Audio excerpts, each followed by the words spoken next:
Chapter 16:20. According to the plan, 500 of you will follow the young master back to the palace. The rest of you go home and take a look. Beta Persei grinned as well.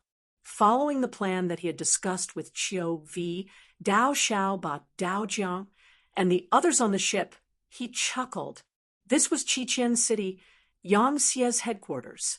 The First Army of the Cold Front had already returned after completing their mission in Yunnan Prefecture. After all, their training was still very important. Not only was there an elite army like the 1st Cold Front Division here, but there were other Cold Front divisions as well, including 2 Navy Cold Front divisions. With such a powerful force, no one would be able to harm Yang Qindong here. A team of 500 people was already considered a lot. Not to mention, Yang Wu had already brought 3,000 Longwei to the docks to welcome Yang Qindong. Beside Yang, Wu stood another leader of the Longwei. He was Peng Yu, who had disappeared for a long time. He was ordered to assist Yang Wu in the security of the palace. At the same time, he was also tasked with the task of training the new Longwei. Peng Yu was also one of the veteran Black Cavalry. He had once protected Yang Qindong with Ba Dao Jiang and was deeply trusted. The 3,000 Longwei behind him was the result of his training. They were all from clean families and were the cream of the crop among the young people. Individually, they were all experts who could fight against 10 or even dozens of people. After all, the Black Cavalry would also have sacrifices. They would slowly grow old, so replacement was very important. If they were not prepared in advance, the number and quality of the Black Cavalry would be worrying. Since Peng Yu was willing to accept such an important task, it was clear that Yang Qindong trusted him. When he saluted Yang Qindong at the docks, his eyes were cold and filled with the aura of a soldier who was willing to die for his bosom friend. Not bad. Yang Qindong watched as Peng Yu walked up to him and praised him generously. He even patted Peng Yu's shoulder to encourage him. Feeling Yang Qindong's big hand patting him, Peng Yu was very excited. He straightened his body and said, "Everything is what this subordinate should do. I only hope that the 6th young master can bring me along the next expedition. I also want to go to the battlefield to kill enemies." Ha ha ha, it's approved. Yang Qindong had always appreciated the general's willingness to unleash their fighting spirit without holding back. A general with vigor might not necessarily win a battle, but if he didn't even have vigor, it would be very difficult for such a general to win a battle. City Lord Yu Qian also brought a group of civil officials to the pier to welcome the arrival of their king. Compared to the last time he saw Yu Qian, he looked even older this time. Even his head was covered with white hair. Even when he walked, his footsteps were a bit unsteady. In history, this Yu Qian, who had long passed away, had his fate completely changed because of Yang Qindong's arrival. He was now Yang Xie's helmsman. It could be said that Yang Xie could not be where he was today without Yu Qian's efforts over the years. It was only in recent years that he became older and did not do everything himself like before. Instead, he put down his power and began to train young people like Luan Shaochen. But many times, he still needed to make the final decision in the end.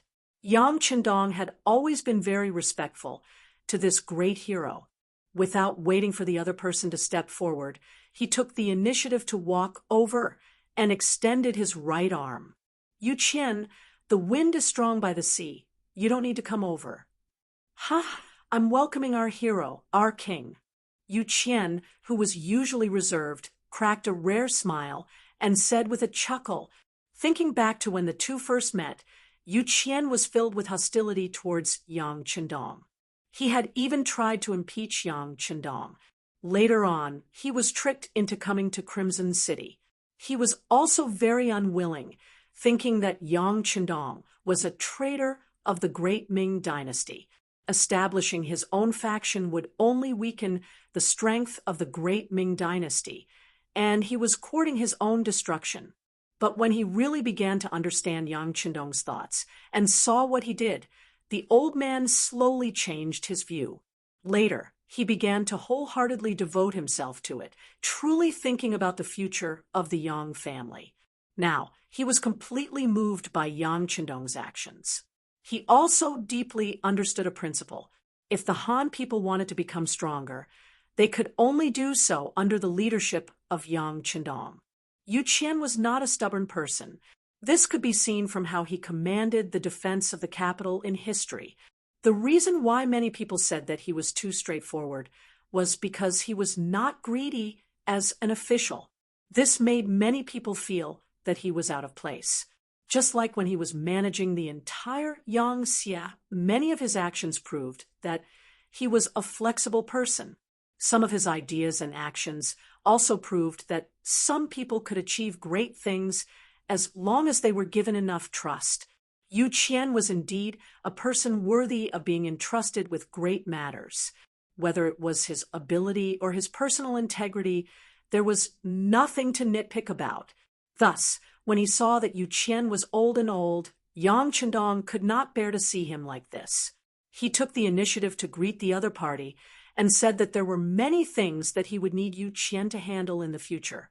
Yu Qian happily replied, "Your Majesty, please be at ease. The Han people have not been liberated yet. These old bones of mine can still hold on." After greeting Yu Qian, the second person in line was the young Yuan Shaoqian. But those who knew some of the details were wondering if Yuan Shaoqian wanted to stand up for his sister, and also for his nephew to inherit the position. This matter inevitably spread to Yang Qindong's ears. Just when Beta Persei asked if there was a need to clarify that it was Yang Qindong's idea to put the 8th Madam under house arrest, he shook his head. He knew that there was no smoke without fire, and this was a good opportunity to test Yuan Shaoqian. Yang Qindong was in the prime of his life, and he really did not think too much about the so-called successor. If it wasn't for the fact that this trip to Southern Cloud Manor was somewhat risky, he wouldn't have been able to establish the position of the successor so quickly, because he had confidence in himself, and most of the leaders of Yangxia, Yang Qindong did not make a sound, but just watched silently. He wanted to see who else would speak out on this matter. Sure enough, after Yuan Shaoqian spoke out, there were many officials who expressed their dissatisfaction with the imperial concubine, Hu Yan, in private or on certain occasions.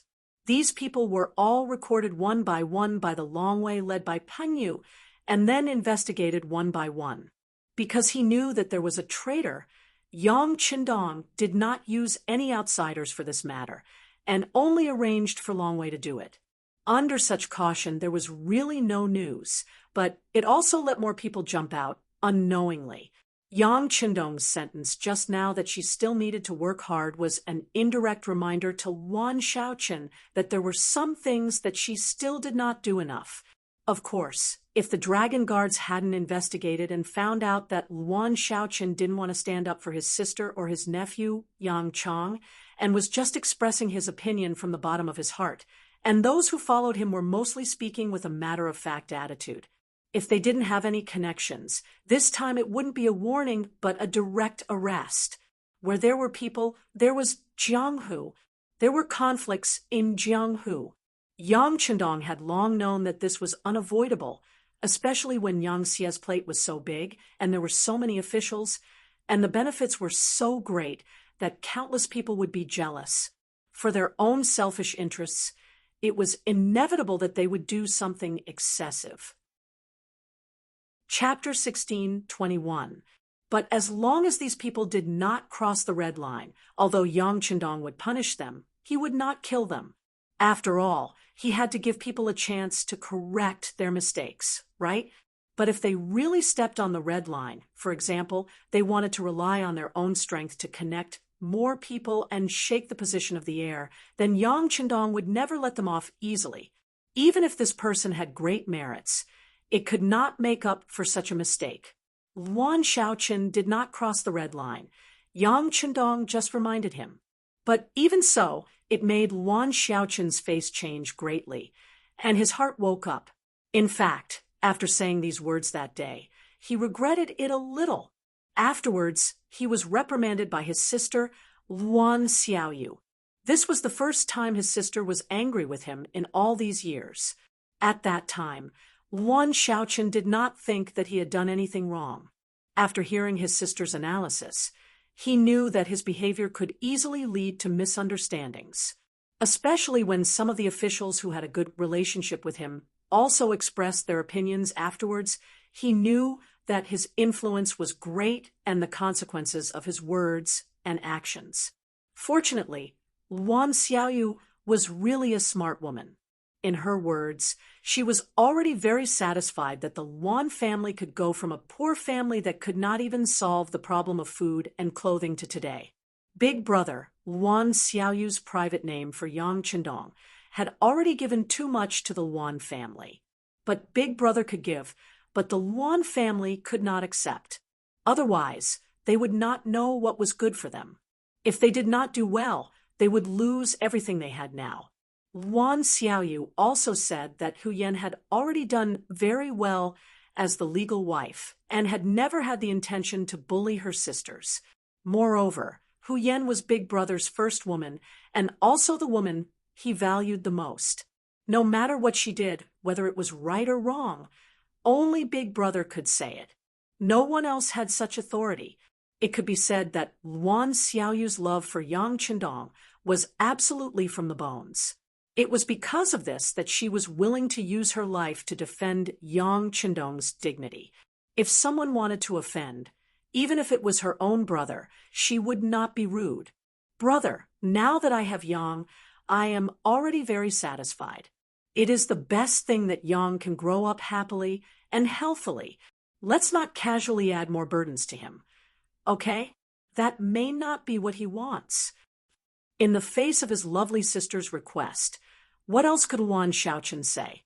Not to mention that he didn't have such a strong desire to support his nephew. After all, their Luan family had just risen and lived a good life for a few days. Even if he did, he could dispel it after listening to Yi Qingyu's words. This was a private conversation between the two siblings. Yang Chendong did not know about it. Even the resourceful Longwei could not find out about this. However, based on Yang Chendong's understanding of Luan Xiaoyu, he still remembered the kindness in her eyes when they first met. Yang Chendong firmly believed that his Xiaoyu was not a woman who fought for power and profit. This should be her nature. There were other officials present at the dock. Yang Chendong shook hands with them one by one and chatted with them for a while. Then, a tram with wires hanging from its head drove over. Over the years, since the first battery-powered machine, battery-powered vehicles began to be used vigorously, but they could only be used to make some small vehicles such as motorcycles. However, the development of trams began to accelerate after they had the wires on the tracks. Now, a 19-seater long car could be built. It was said that a 35-seater longer car would also be trialed successfully. After getting on the tram, Yang Chendong said goodbye to everyone and went straight to the palace. He couldn't help but feel nervous.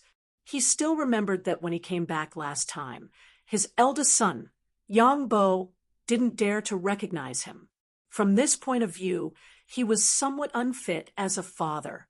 And now, Yang Chendong, who already had many children, did not grow up with his children. Thinking about whether his children would recognize him when they saw him, whether they would call him father, or whether they would simply reject him, he actually felt a little uneasy in his heart. The tram moved and finally came to the palace. Here, Hu Yan had been waiting here for a long time with a group of princesses and children. When they saw a group of black cavalry dragon guards protecting a tram in the distance, everyone couldn't help but stand up straighter. The tram stopped, and Yang Chendong was the first to step out of the tram. It only stopped for about 2 or 3 breaths of time, and his eldest daughter, Lei, trotted all the way to him. As the eldest daughter, Lele was the king of the children. She bragged more than once about how close she was to her father in front of her younger brothers and sisters. In this matter, Yang Bo had some right to speak, but he thought that he was a man and shouldn't be so pretentious. So most of the time, he didn't speak, which allowed Lele to be in the limelight. Now that Yang Qindong finally appeared, among the many children, the word father seemed to only appear in the mouth of others. Although their mother had taught them many times, the moment they really saw Yang Qindong, they were still a little scared and at a loss. Only Lele rushed over recklessly. Lele, who was already 14 years old, had already grown into a big girl. She had inherited the common good points of Yang Qindong and Xiao Yin and was very beautiful. When she rushed into Yang Qindong's arms, Bugnam of Gojoseon, who had faced 30,000 cavalrymen alone on the battlefield without batting an eyelid, was moved. He quickly opened his arms and hugged Lele. Then he quickly spun a few rounds, causing Lele in his arms to laugh nonstop. "Father, Lele missed you." Lying in Yang Qindong's arms, Lele didn't forget to act coquettishly. Father also missed Lele. Yang Qindong said from the bottom of his heart. "Then, Father, is Lele pretty?" Looking at Lele's expectant eyes that flickered as if they could speak, Yang Qindong laughed loudly and played along. "Of course Lele is pretty. Lele is the prettiest girl in the world." "Hee, Father said so. Lele is the prettiest girl in the world." Lele laughed happily. Then she didn't forget to turn around to look at her younger brothers and sisters, especially her younger sisters, who seemed to be showing off something. Perhaps it was because of her bloodline, or perhaps it was because of a child's desire to compare. But Lele's performance really stimulated the other young princesses. For example, the second princess, Yang Nuo, fourth Madame Dong Xiangxiang's daughter. The third princess, Yang Ting, fifth Madame Tuoya's daughter. And the fifth princess, Yang Lin, fifth Madame Huyan's daughter, who was also 6 years old, immediately left their mother's arms and ran towards Yang Qindong. They seemed to want to prove themselves, to prove that they were the prettiest and cutest girls in the world.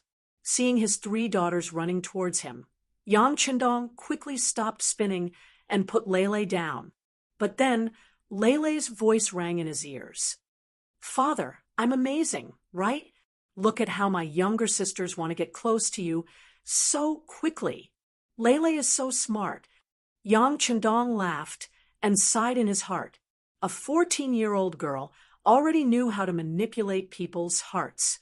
He had to admit that children born in the royal family matured faster than children born in ordinary families. Yang Qindong's arms were long enough, his arms were big enough, and he had enough strength. With his 3 daughters in his arms, he didn't feel pressured at all. On the contrary, the 3 girls were at ease in his arms. The mischievous Yang Qindong even dared to stretch out her small hand to grab Yang Qindong's beard. When she realized that this father she met for the first time not only wasn't angry, but also intentionally made a funny face, she giggled and then wanted to repeat her actions. If not for Huyan's quick reflexes, Yang Qindong's beard would have been pulled out in a short while. The madams took over their respective daughters. Next, it was time for the boys to greet each other. The first to bear the brunt was the eldest son, Yang Bo. He, who was already 11 years old, appeared to be very calm. Although he also wanted to be close to his father like Sister Lele, he knew that he was a boy, and also the eldest son. It was not appropriate to do so. So when he saw Yang Qindong in front of him, he suppressed his excitement and stood there quietly. He bowed and said, "Child Yang Bo greets father." Yang Qindong was very satisfied with Yang Bo's calmness. Although he wanted his children to play more when they were young, since they were his children, they had to bear too much pressure. It was better for them to be mature and stable earlier. "And Bo, you've grown taller and stronger." "Very good. Father is very pleased." With this praise, Yang Bo's small eyes began to redden. Ever since he knew what it meant to be the successor, how powerful Yang Xie was, and how this position, this great responsibility, and this heavy burden fell on his shoulders, he became more hard-working than before. He woke up early and worked late every day to learn literature and martial arts. Now that he had finally received his father's approval, compared to this, all his previous efforts were worth it. Although Yang Bo was only 11 years old, he had experienced more and more hardships than other children his age. When he was 3 years old, he entered the preschool of the Yang Family Academy to learn how to read and do math. When he was 5 years old, he entered primary school and began a deeper level of cultural studies. When he was 8 years old, he joined the children's regiment and began basic physical training. This year, when he was 11 years old, he entered secondary school to learn more cultural knowledge. Next year, he was preparing to enter the youth regiment from the children's regiment. So he began to experience real training to deal with local security. This was what he had to face and pay as a prince. In ancient times, it was more difficult to be a prince. Some even had to train their ability to be independent when they were 3 or 4 years old. They had to stay away from their parents and live outside. Every day, they had to wake up at 5 o'clock in the morning to study. Even so, they might not be able to stand out from the other princes. This was because in the end, it still depended on talent, how much the emperor liked you, and how much luck you had. Otherwise, it would be very difficult to ascend to the throne. Only when everyone was brave enough to spend could the economy develop more smoothly and rapidly. When his subordinates sent the investigation results to Yang Qindong, he waved his brush, and many more factories appeared in Crimson City. It was only because the manufacturers of dolls had yet to produce products. After all, Yang Qindong's requirements for these things were still very high. At the very least, the dolls not only had to be sturdy and good-looking, but also couldn't have any shoddy materials. That was why they had yet to produce a finished product. But one could imagine that once a finished product was produced, the princess would definitely be the first to receive it. As for Yang Bo, Yang Qindong didn't intend to give him these things to play with. He had already grown up. Yang Qindong also promised that when he reached 14 years old, which was the time when the ancients came of age, he would personally give him an exquisite handgun. For this reason, Yang Bo was also looking forward to that day. After receiving the water gun, Yang Chang and the others were all excited. If it wasn't for the presence of their father and mother, they would have already gone to play with it. At this time, Yang Qindong finally had time to greet his wives. In public, ignoring the shocked gazes of others, Yang Qindong first hugged the first consort, Hu Yan, making her blush. Next, Qiao Yin, Lady Shui, Lady Xiang, and the others hugged him one by one. Yang Qindong naturally understood the principle of worrying about the lack of equality. He had to treat everyone equally. Otherwise, if he hugged someone less, it was inevitable that others would interpret it in various ways. Who knew how big of a wave it would cause? At this moment, with Yang Qindong's status, his every move would often attract all kinds of guesses. He really had to be careful. Yang Qindong finally stepped into the palace and participated in the welcoming banquet prepared for him by the first madam, Hu Yan. For a moment, the palace became lively again, as if the incident with the 8th madam didn't happen. Yang Qindong's return caused the entire palace to become festive and lively. However, in one of the chambers in the palace, a woman was sitting on the edge of the bed with a cute girl in her arms. The woman's figure was very good, and her skin was very white. If you looked closer, you would see that she had a beautiful face. The only flaw was that her eyes were a little red and swollen. If you looked carefully, you could see 2 streaks of tears slowly flowing down from the corners of her eyes. She was the 8th Madam Junko, although she was a princess of the Japanese Empire. There had always been a tradition in the Japanese Empire that the husband was the leader and the husband was the sky. It was said that once a woman got married, she had to put her husband first and foremost. Junko was no exception to this. Since she married Yang Qindong, she really regarded him as the sky. In exchange, Cui Xiu, the female headmaid who looked good, but there was always a flash of fierceness in her eyes, which made people dislike her. It was said that she was recommended by Brother Yang. It was said that Cui Xiu used to be a spy of the CIA, but because of an injury, it was not so convenient for her to move around, so she asked for a job in the palace. Now, she didn't know what kind of luck she had, but she was valued by Brother Yang and became the head maid of her own palace. Perhaps it was because everyone knew that she was recommended by Brother Yang, so everyone in the palace was very respectful. So Cui Xiu felt a little bit like a servant bullying the master, and now she was giving Junko a bad attitude. If it were the side concubine of Class 1, she would have already made a scene, or at least let more people know what happened to her. But Junko didn't. Instead, she still did what she should do, as if nothing had happened. The only thing was that she was not as willing to speak as before. All this was because Junko believed in Yang Qindong, believed in her king, and believed that her wise king would investigate everything clearly and give her justice. Because of this, no matter what kind of attitude Cui Xiu had towards her, she didn't say a word. She just sat by the bed, holding little Yang Xian motionless. The sky gradually darkened, and the banquet in the palace was also coming to an end. Yang Qindong seemed to have drunk a little too much because he was happy. With the help of concubine Hu Yen, he went to concubine's palace. The banquet naturally ended, and the other side concubines also returned to their respective places with their maids. The palace became quiet again. As long as some ecstasy powder was blown into the room of these maids, they would be able to sleep until dawn, which saved a lot of trouble.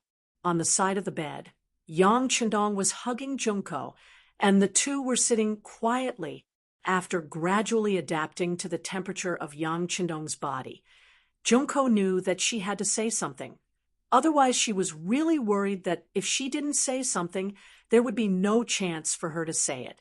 King, about ninja, well, don't say it. I already know this matter can't have anything to do with you. This king has already known it.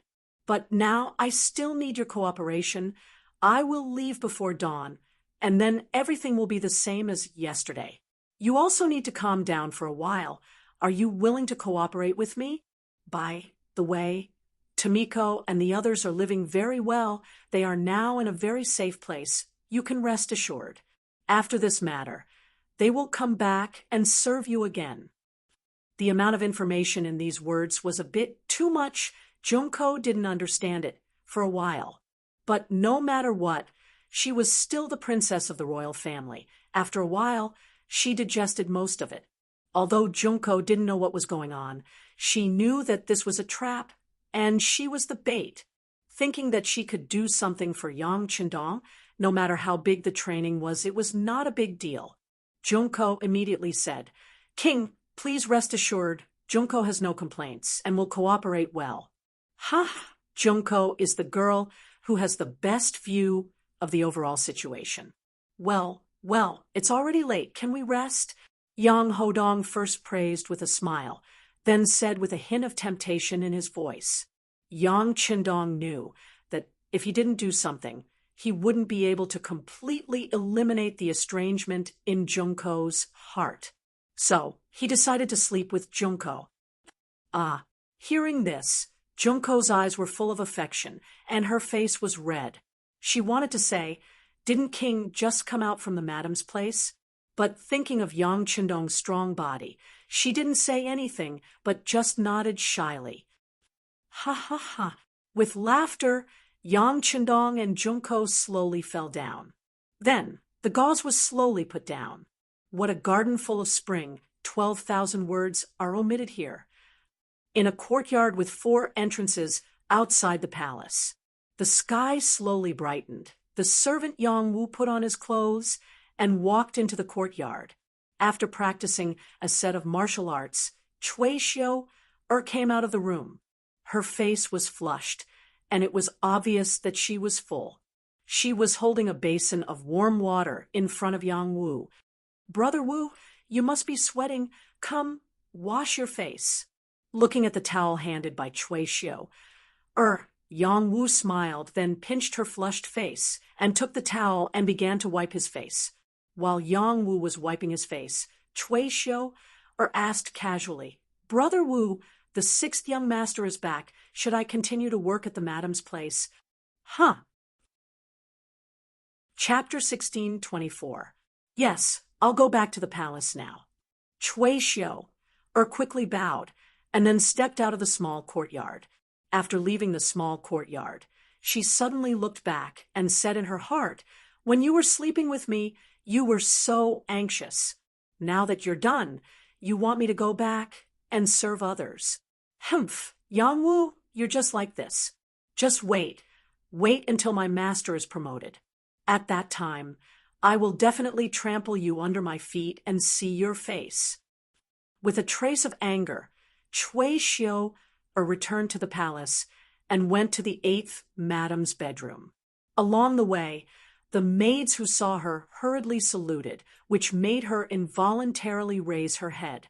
No matter what, she was half the master here, which gave her a sense of superiority. Until she walked into the bedroom. She saw Junko sitting in front of the mirror and dressing up. In particular, she noticed that Junko's mental state was very good, and she seemed to have a smile on her face. This made Cui Xiu even more puzzled. She could only snort and turn around to find a room to catch up on her sleep. Here, Cui Xiu was half the master. No one could control what she wanted to do. What Cui Xiu didn't know was that as soon as she left, Yang Lu came to Yang Wu's small courtyard. As Yang Qindong's servants, after the young master returned, they had to go together to greet him and wait for orders. There were only 5 of them in the Yang family. Even if Tiger's Mane was included, there were only 6 people. It was because they were talented that they showed their noble status. But this kind of nobility was only in front of others. In front of Yang Qindong, they were still servants. "You're here, then let's go." Yang Wu saw Yang Lu appear and smiled. "Let's go, 5th brother."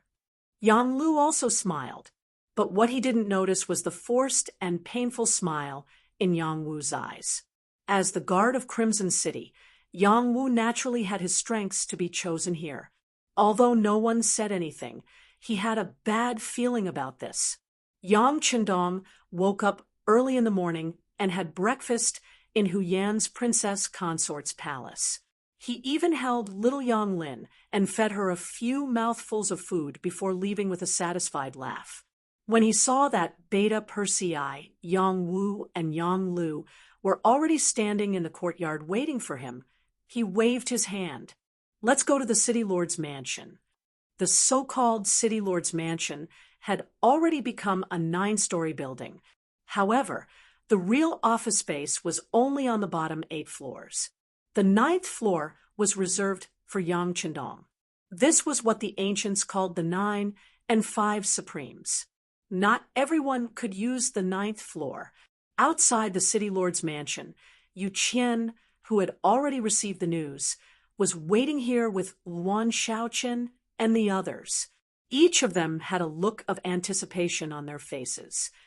Because according to the past habit, every time the 6th young master appeared here, he would give very important pointers.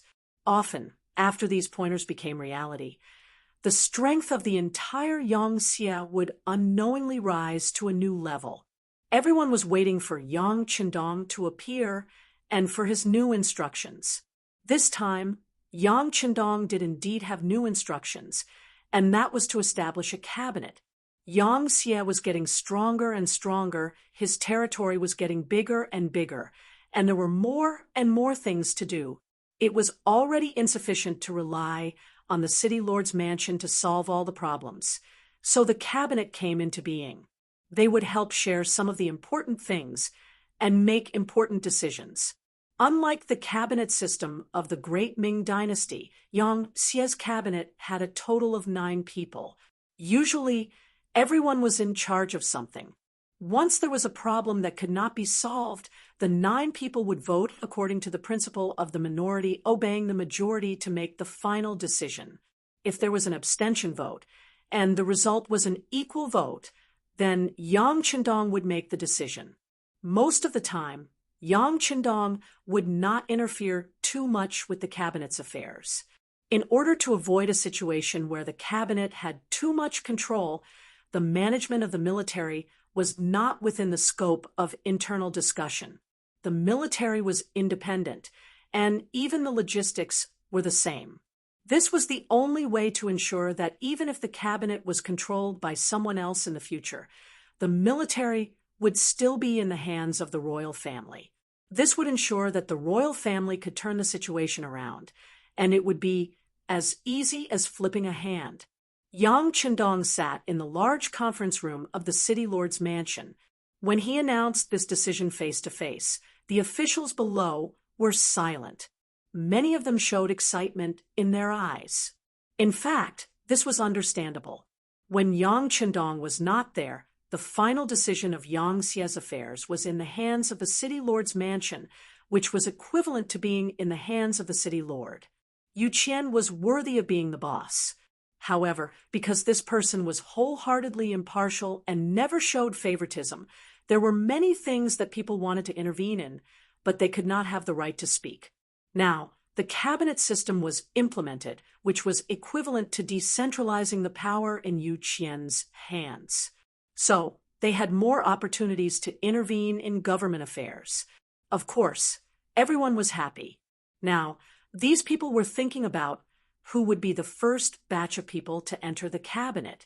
Naturally, the low-ranking people did not think much about it, but they hoped that the officials they were familiar with could enter the cabinet. This was equivalent to having a strong backer. Among the people present, the one who was most disappointed was Wan Shaoqian. As the first deputy city lord, he was going to take over from city lord Yu Qian, but now that the cabinet system was introduced, his power would be greatly dispersed. For a moment, Wan Shaoqian couldn't help but think of his private statement on the matter of the 8th madam.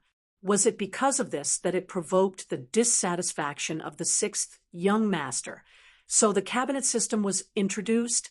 This was Wan Shaoqian's thinking too much. Yang Qindong had thought about the cabinet system for a long time. He was using the political system of later generations as a reference, and now he thought that the time was ripe to establish a cabinet.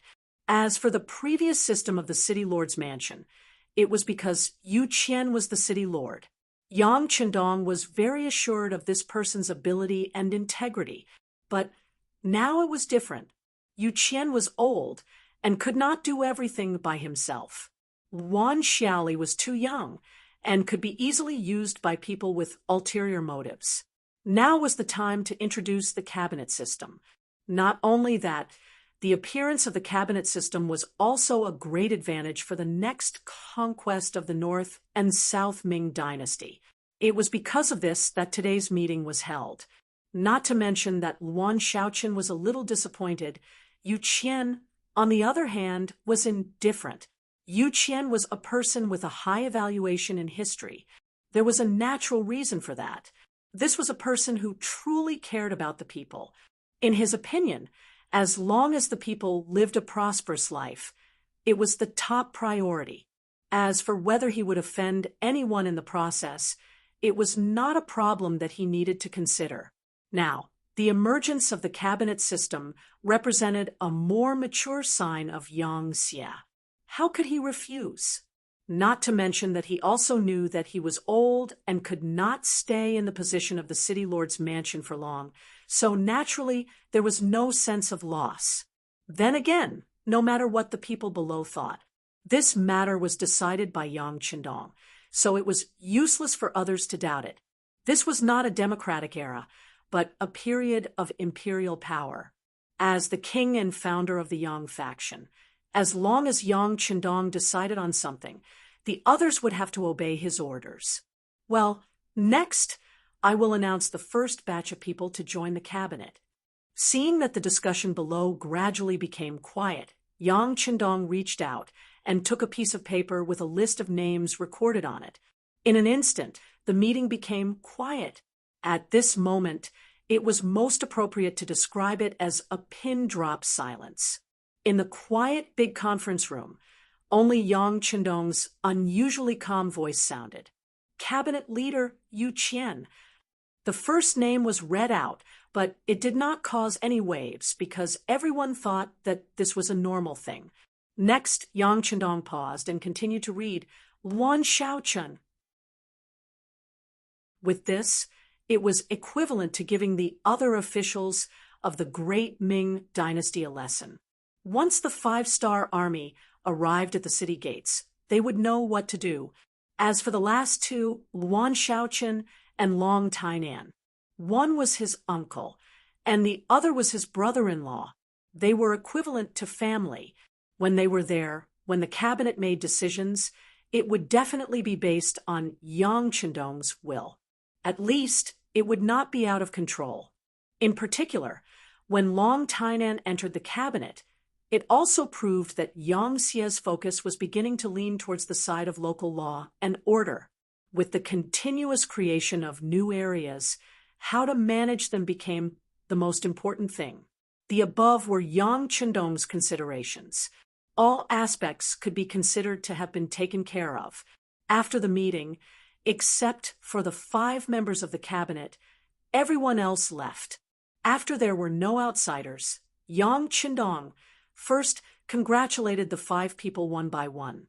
Then he said, 5 cabinet elders. Now that Yang Xie is growing stronger, the pressure and responsibility on you is also increasing. Not only do you have to take care of the things in your hands, but you also need to look further. For example, the South Ming Ming and the West where the Navy is fighting. Since you are now cabinet elders, the power in your hands is many times greater than before. Every time you make a decision, you have to be very careful. You have to consider all kinds of problems and things. Not to say that you can't make any mistakes, but you have to strive for perfection.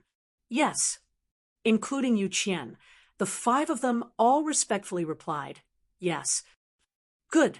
Since everyone is now cabinet elders, then I still have to give you more responsibilities on top of your original work. For the public, now that the conquest of the Great Ming has begun, it would be best if we can peacefully accept it. For the public, the Great Ming is also a place where people know each other. This matter will require you and Shengong to worry about. If there are old friends who contact you, use them if you can. If you can't, you can also appease them. Not long after, perhaps the South Ming will send a delegation to Qiqian City to study. At that time, I will have to trouble the 2 cabinet elders. Yu Qian and Shun Yu went to receive the officials of the Great Ming. This was the most appropriate thing to do. With them as an example, the officials of the Great Ming would know what to choose in their hearts. Yes, my king. Yu Qian and Shun Yu agreed without hesitation. This was originally something that they should do. Yang Qindong nodded in satisfaction. Then he turned his gaze to Wu Qian and said, Wu Qian, Yang Xie's territory is getting bigger and bigger, and the officials needed are also getting bigger and bigger. When there are more people, it is inevitable that there will be all kinds of people. In terms of personal integrity, I still need Wu Qian to help me check. This king will still say the same thing. If something happens, investigate it. No matter who they are, who their backer is, or how big their background is, as long as they violate the law, just do whatever you want. There is also the issue of the official's property. Whoever doesn't cooperate will no longer be an official. If you want to make a name for yourself, you want to reap benefits, and you want to have power, all the good things in the world can be yours. Good. This official will remember the king's words. Wu Qian revealed a rare smile. He also felt that the pace of Yang Xie's expansion was a bit fast, and there were already signs of problems among the officials.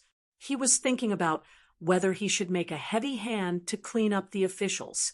Now, Yang Qindong gave him an imperial sword, especially when the property disclosure policy came out.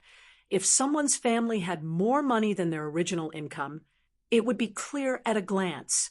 If they couldn't clearly state the source of the property, it would be easier to deal with it.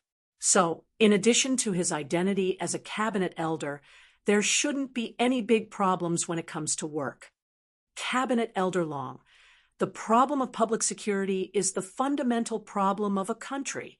As long as the country is well governed, the people can put all their energy into building the country. Therefore, the public security headquarters should not only increase the intensity of patrolling, but also send outstanding cadres to some of the new Yang Xie's territories to do in-depth ideological work with the people. Let them check each other and expose the people who have problems. They should strive to strangle the crimes in the cradle so that the losses can be reduced. Also, there are bandits and anti-Yang Xie forces in some places. Don't be polite to these people. Contact the local garrison and make a thorough plan to eliminate them in one fell swoop. Don't be soft-hearted. Understood. Sixth young master, please rest assured. Long Tainan put down the pen in his hand, stood up, and straightened his body. Finally, it was Luan Xiaoqin's turn. Yang Qindong handed over the work of propaganda and education to him. Remember, propaganda is very important, especially in an era where people follow the herd. If this work is done well, it can make the society more stable and the people more motivated. Otherwise, there will be a lot of chaos. There is also the issue of education. You must build more schools, and the Han people must learn to read. Let them know what is loyalty and what is treachery, and better distinguish between right and wrong. Write a report on how much money you need later. Okay, sixth young master, I will go back and have a good talk with the people from the publicity department and the education department. I will definitely do this well. Luan Xiaoqin also quickly expressed his attitude. Chapter 16:26. With the establishment of a cabinet and the appointment of 5 elders, the news quickly spread throughout the streets of Qiqian City. After Yang Qindong listened to some work reports in the city lord's mansion, he left and returned to the palace. Because of Yang Qindong's return to the palace, Yang Lu had some free time and returned to his residence in Qiqian City. The moment he entered the residence, the housekeeper, Yang Ying, welcomed him. "Master, you've had a hard day." "Hee, it's all right." Yang Lu forced a smile and said darkly, "If there's anything, let's talk in the secret room." Very quickly, Yang Lu sat on a familiar chair in the secret room, drinking tea and listening to Yang Ying's report. "Master, Old Yuan has sent a message. He said that we are going to check his accounts. He is very nervous and asked when we will take action. I'm afraid he won't be able to hold on for long." After Yang Lu sat down, Yang Ying told him the news he had just received. Humph. He has the guts to take the money, but doesn't have the guts to face the questioning. He's really a piece of trash. I shouldn't have worked with him, Yang Lu said. Yang Ying also nodded in agreement, but he still continued. "It's just that Old Yuan knows too much. He can't get off the ship now." He also said, "What did he say?" Yang Lu asked unhappily. "He also said that he has evidence of us. If we don't save him, we'll just die together." Yang Ying thought for a while and gritted his teeth. How dare he? As if someone had stepped on his tail, Yang Lu jumped up all of a sudden. He never thought that there would be a day when he would be threatened, then send someone to kill him. But if he really has evidence, he must have a backup plan. If he dies, I'm afraid our matter will be exposed. Yang Ying replied worriedly. Yang Lu's originally annoyed expression immediately disappeared. That's right. How could someone like Old Yuan not have a backup plan? If he really wanted to have a falling out, the other party would definitely die, and he probably wouldn't be able to escape. After pondering for a moment, Yang Lu sighed and said, "Then let's keep him alive for now. Send someone to tell White Fox to keep this Yuan guy in check. It won't be too late to deal with him after the dust has settled on our side." The White Fox that Yang Lu was talking about was the CIA's director in charge of the southern Ming area. As mentioned before, the CIA was organized by Yang Qindong's seventh wife, Su Man. At first, he just wanted to give it a try. After all the information came from the Security Bureau. Not only could there be problems, but it was also incomplete. Since ancient times, the way of checks and balances had always been one of the methods that the Huaxiao emperors had been most willing to use. As such, the CIA took advantage of the situation to rise. Many merchants hated that they received too little, or else they would have earned more. Yuan Qian was one of them. Among the merchants, Yuan Qian wasn't the most powerful, but he was sufficiently obedient. He became Yang Lu's spokesperson. With Yang Lu's name, it was naturally not a problem for him to obtain more goods from Crimson City. As such, the Yuan clan stood out from the crowd of merchants, and he would only receive 10% of the profits. The remaining 90% would go to Yang Lu. Again, Yang Lu's plan was huge. He needed a lot of money, and he needed to bribe a lot of people to do things for him. Slowly, he took away 5% of Yuan Qian's profits, leaving him with only 5% of the profits. Logically speaking, this wasn't a small amount. However, the problem was that everyone knew that Yuan Qian had connections, and many poor relatives came knocking on his door. In order to not lose face in front of others, Yuan Qian could only puff himself up at his own cost. Slowly, many officials in southern Ming had their eyes on him, and the amount they wanted was not a small amount. Yuan Qian finally couldn't take it anymore. Thinking of the things he had done for Yang Lu, he demanded an exorbitant price. Not only did he want back the 5% that was taken away from him, he also wanted an additional 10%, which was a total of 20% of the profits. How could Yang Lu agree to this? The conflict between the two sides started to appear, and this was what Yang Ying reported. Yang Lu was quite relieved to leave the matter to White Fox. Not only did this woman have good looks, but she was also very capable. Otherwise, she wouldn't have become the director of the CIA in southern Ming. He was just a small merchant, and he was confident that he could control him. Yang Lu also knew that there was a problem, and he couldn't avoid it forever, so he had to hurry up.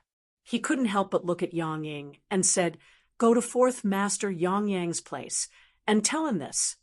Yang Lu returned to Crimson City and started to get busy. Establishing the cabinet was just one of the countless things he had to do.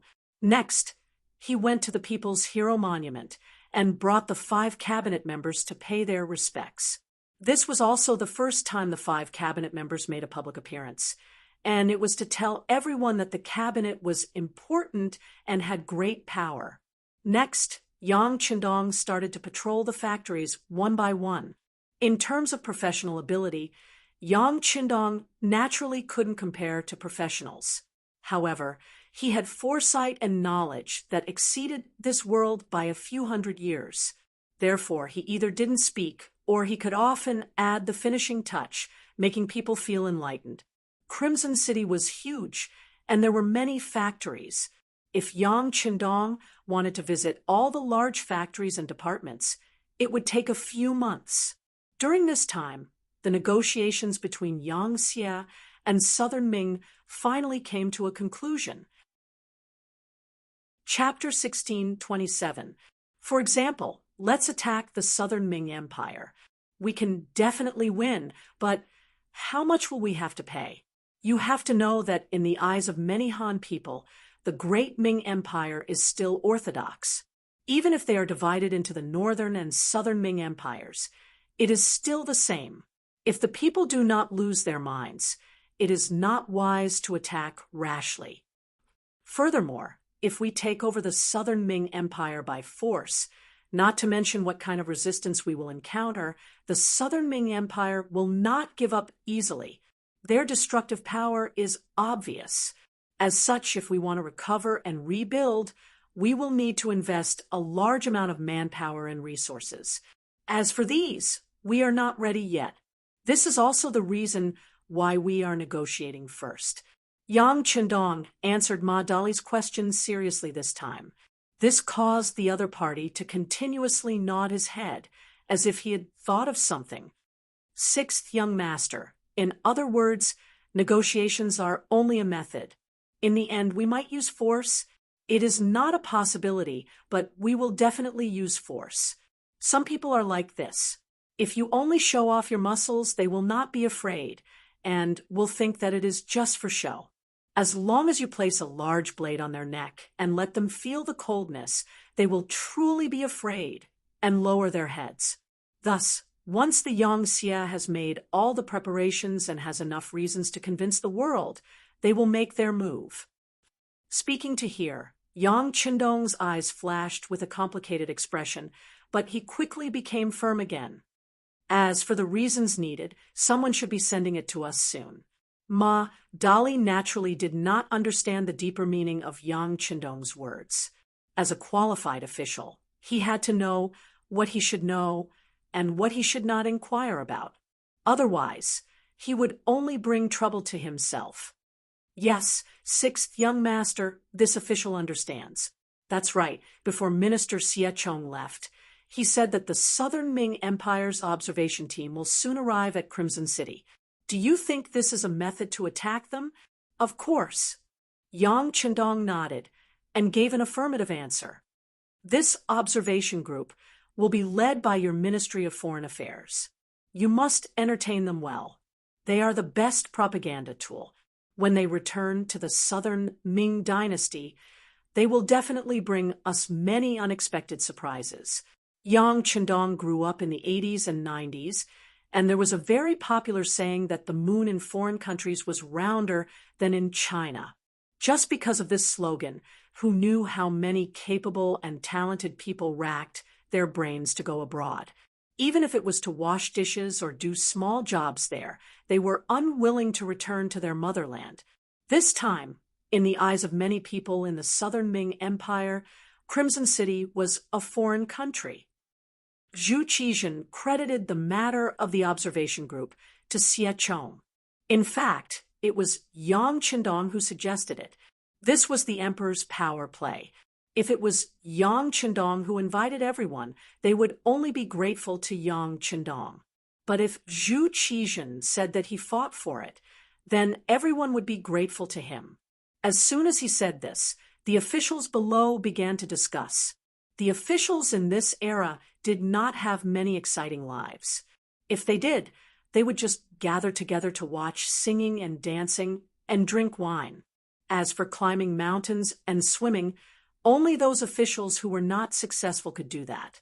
Just like today's officials in the main hall, which one of them did not prepare for court at the 5th watch and enter court at the 6th watch. They woke up so early every day, and some of them did not even have enough time to sleep, yet they still wanted to go and take a look. It was beautiful. But now there was such an opportunity to go out and take a look. It was a trip at public expense. Previously, there was news that Yang Xie would pay for the entire observation group.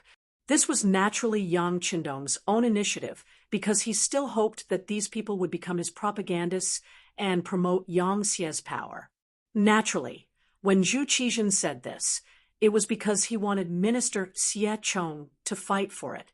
Regardless of the reason to be able to travel at public expense, it was said that Crimson City was very advanced, and there were many good things there, many of which could not be bought in the capital of the Southern Ming dynasty. Just based on this point, who would not be willing? For a time, many officials in the imperial court were eager to give it a try. They were all thinking about signing up as soon as possible after the imperial court ended. They did not want to be unable to sign up just because the quota was full. That would be too much of a pity. Zhu Qizhen agreed in principle that everyone wanted to go to Crimson City to take a look.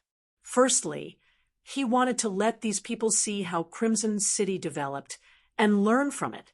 Even if he couldn't learn the essence of it, it would still be beneficial to imitate it and learn it. Secondly, he wanted these officials to feel a sense of urgency, looking at the development of Crimson City, and then looking at themselves. Wouldn't they feel guilty?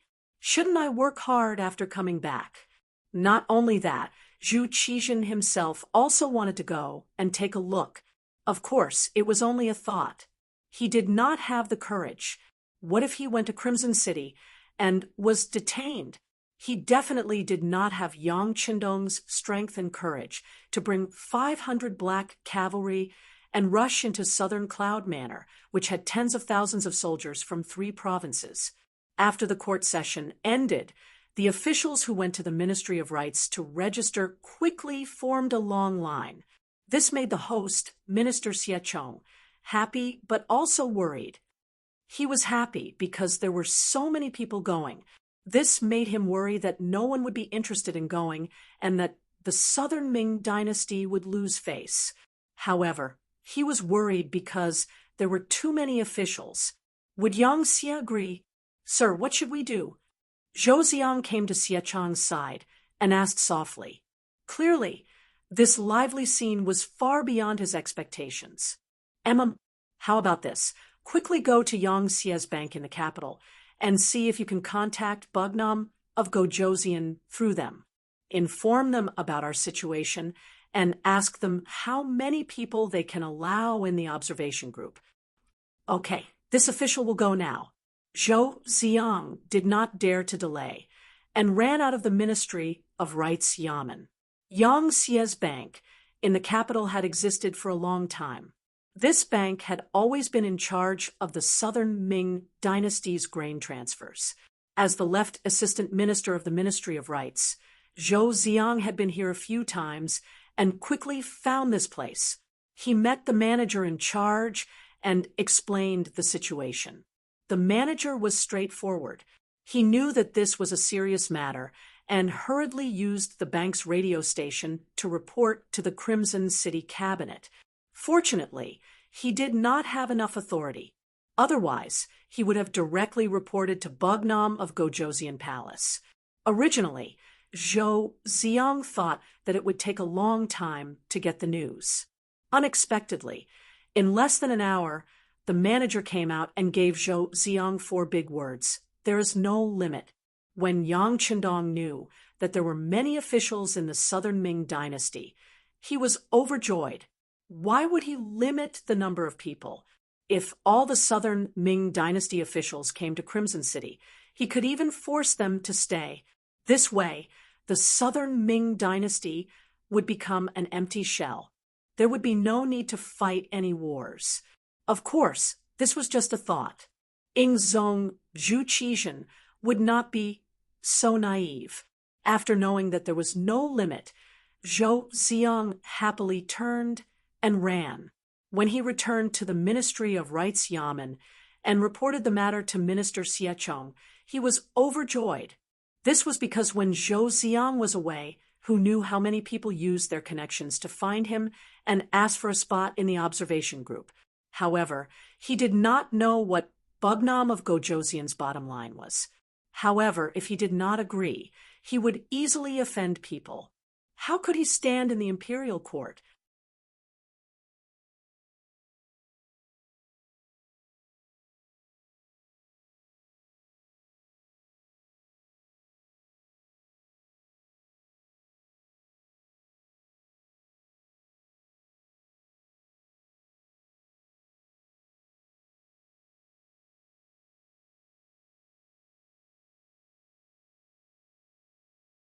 Chapter 1628.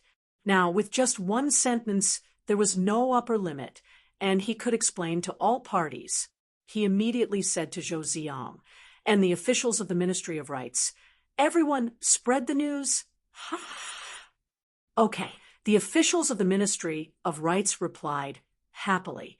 They were not much better than Xie Chong. After a while, except for Zhou Ziang, who was not in his position, everyone else received a lot of messages. They were worried about what to do, and now it was all solved. The news quickly spread, and it attracted the unanimous applause of all the officials. Zhu Qizhen also learned of the news. He thought maliciously that he should send more people to eat Yang Qindong dry. However, after thinking about it carefully, he had no choice but to set a rule. That was, each department could only transfer 2/3 of their officials into the observation group. He did not want everyone to leave, and there would be no one to handle the government affairs of the imperial court. As soon as this decree came out, the various departments quickly began to fight. It was all for the half of the quota. Fighting was the norm for the officials of the great Ming dynasty. Sometimes, when there were benefits, they naturally had to fight. This involved whether they could take the opportunity to develop and become stronger. When there was nothing to do, they also had to fight. They had to show their existence. In short, the great Ming dynasty's officials had many means of fighting, and it was so complicated that outsiders could not imagine. Now that there was such a good thing, there would naturally be a lot of fighting, and there would not be a result in a short time. This lasted for nearly 10 days. In the end, the winners entered the observation group, and the losers stayed in the yamen with a look of despair.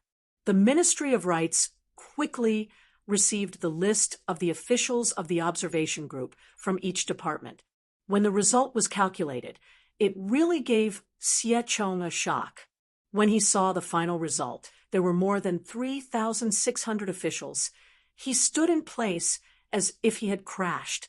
Xie Chong was very clear that these were the official members of the observation group.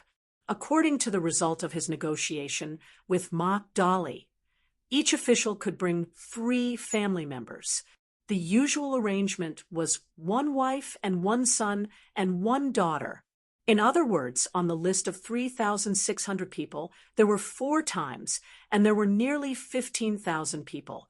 Xie Chong couldn't help but chuckle at the thought of so many people eating and drinking. He felt that this time, Yang Qindong had smashed his own foot with a stone. Zhu Qizhen also saw this name and couldn't help but chuckle. He then said to Qian Sungbao, "Tell Xie Chong to do it this way." At this moment, Zhu Qizhen was still thinking. This time, there were already so many rank 5 officials and above in the capital. If he had known earlier, he would have set the rank of officials to rank 7. That way, the number of officials would at least double. This would put a lot of pressure on Yang Xie's finances. But it was just a thought. For officials with too low a rank, even if they went to Crimson City with their ability, the things they could learn would be limited. Besides, 15,000 people was already a lot. The emperor agreed, and the name list of the 15,000-strong observer group was quickly sent to Yang Qindong. At this time, he was talking with Yu Qian and Shun Yu about the reception of the observer group. When he saw the final number of people, Yu Qian's face couldn't help but darken. Yu Qian was famous for being upright. Seeing the number of people in the observer group, he began to feel some heartache about the financial expenses. Even Shun Yu's face was ugly and a little red. He was embarrassed for the southern Ming officials. Did they take advantage of the situation? Did they have any shame? On the other hand, Yang Qindong didn't have the slightest displeasure. On the contrary, he was very happy as he muttered to himself, and 15,000 people isn't a lot. I don't know what kind of influence it will have by borrowing their mouths. King, what did you say? Yu Qian and Shun Yu didn't hear clearly and asked curiously. Oh, nothing. This king said that they are all children of the great Han dynasty. We have to properly receive them. As the host, we can't be stingy. Pavilion elders, You can first estimate how much silver is needed to entertain the guests. Yang Chendong waved his hand and asked indifferently. Yu Qian and Shun Yu, who had done some work in advance, had prepared 500,000 taels for this matter. This was already not a small amount. However, they didn't expect the number of people in the observer group to be so large. Just the transport ships sent out were more than 10. After all, they had to leave enough space. They couldn't make it crowded after inviting people. Wouldn't that be contrary to their original intention? That 2 million taels? Shun Yu first glanced at Yu Qian, then carefully probed with a question. However, when he saw Yang Chendong frown, he quickly changed his words. 1,500,000 taels is also fine. If it's any less, I'm afraid we won't be able to reach our initial goal. No, it's not that the difference is too big, but it's too little. Since it was us who took the initiative to invite them over, since we had the intention of letting them advertise our 5-star army, how could we be too petty? How about this? We'll give you 5 million taels as the basic cost. If it's not enough, we'll add more. In addition, we'll give you 370,000 yang coins to ensure that every official will receive 100 yang coins to buy the items they want. The yang dollar was the highest currency in the yang system. There was no other currency that could compare to it. In principle, yang xie coins weren't allowed to be exchanged. There was only one way to obtain them, and that was to receive a certain amount of money from the yang xie officials. Furthermore, those who had made great contributions to yang xie would receive additional rewards. With yang coins, one could purchase the items they wanted from the yang department store in Crimson City. The items here only accepted yang coins. In other words, without yang coins, even if you brought out a mountain of gold or silver, you wouldn't be able to buy anything from there. On the other hand, the items in the yang department store couldn't be seen from the outside. For example, there were the best cosmetics, exquisite watches, practical binoculars, high-class Chinese tunic suits, and cheongsams with unique numbers printed on them, as well as high heels for women and shiny leather jackets for men. There were also exquisite palm-sized mirrors decorated with beautiful eyes, mini Buddha statues, Guanyin statues, and so on that could be hung in front of one's chest.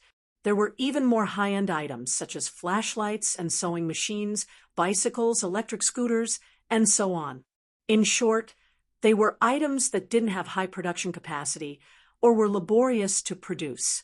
These weren't like ordinary mirrors, glass products, soap, perfume, toothpaste, and other items that could be casually exported. Instead, they were only sold in the yang department store. Many of the newly developed yang xie products were placed in the yang department store by Yes Hen. They were only waiting for people with yang coins to buy them. Once they had a certain amount of production capacity, they could be exported.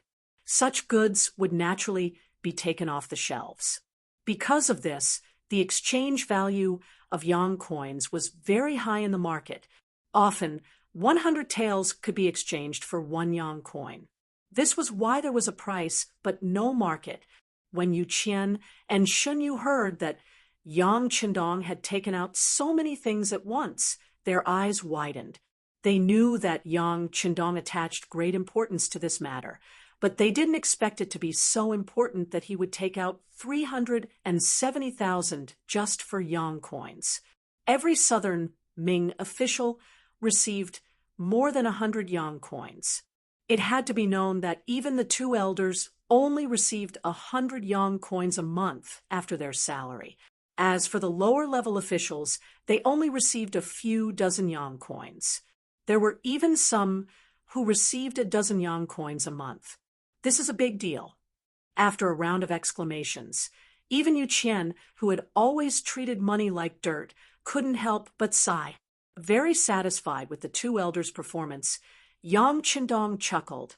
If that's the case, are the 2 elders confident in completing the task? No problem. Yu Qian and Shun Yu stood up at the same time. At this moment, Their hearts were filled with great confidence.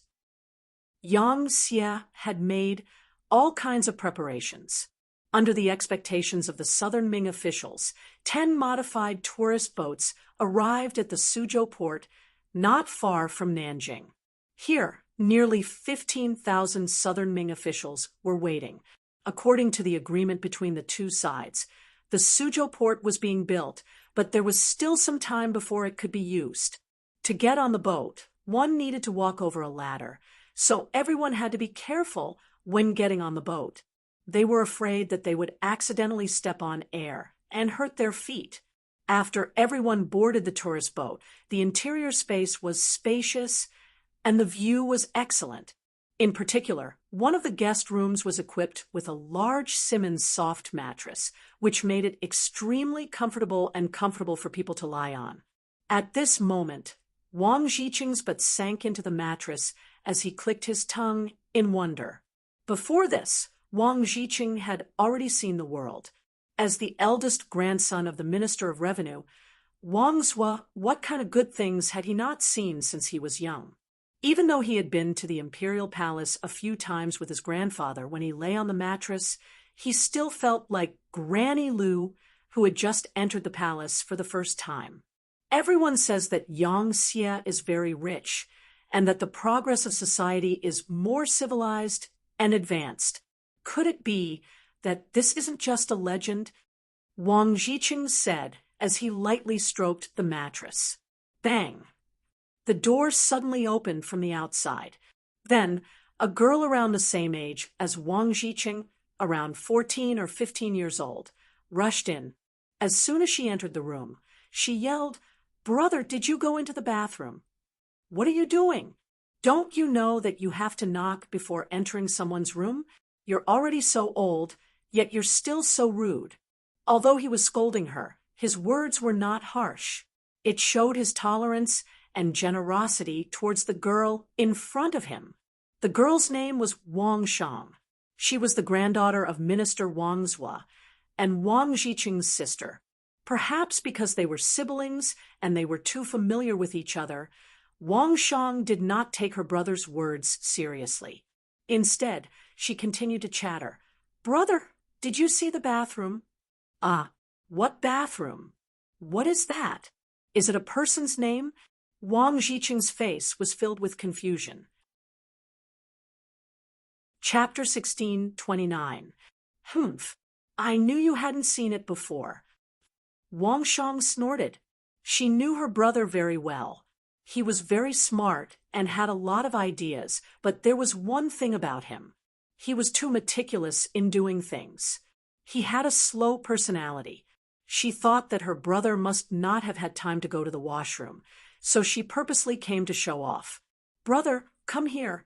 I'll tell you what the washroom is, what's here, and how to use it." Wang Shang pulled Wang Jiqing's hand and led him to the side of the room. After a full 10 minutes, Wang Jiqing walked out of the washroom as if he was in a dream. After showing off, Wang Shang also left the room to find her sisters. Wang Jiqing, who was left behind, was a little confused. The items in the bathroom just now had really shocked him. For example, the expensive shampoo, shower gel, the porcelain bathtub that was big enough for him to lie down in, and the toilet that could be flushed at any time. With Wang Jiqing's family background, he had experienced these things before, but they were completely different from the things here. Take the bathtub, for example. There was a faucet on the side. When you turned it to the left, it was cold water. When you turned it to the right, it was hot water.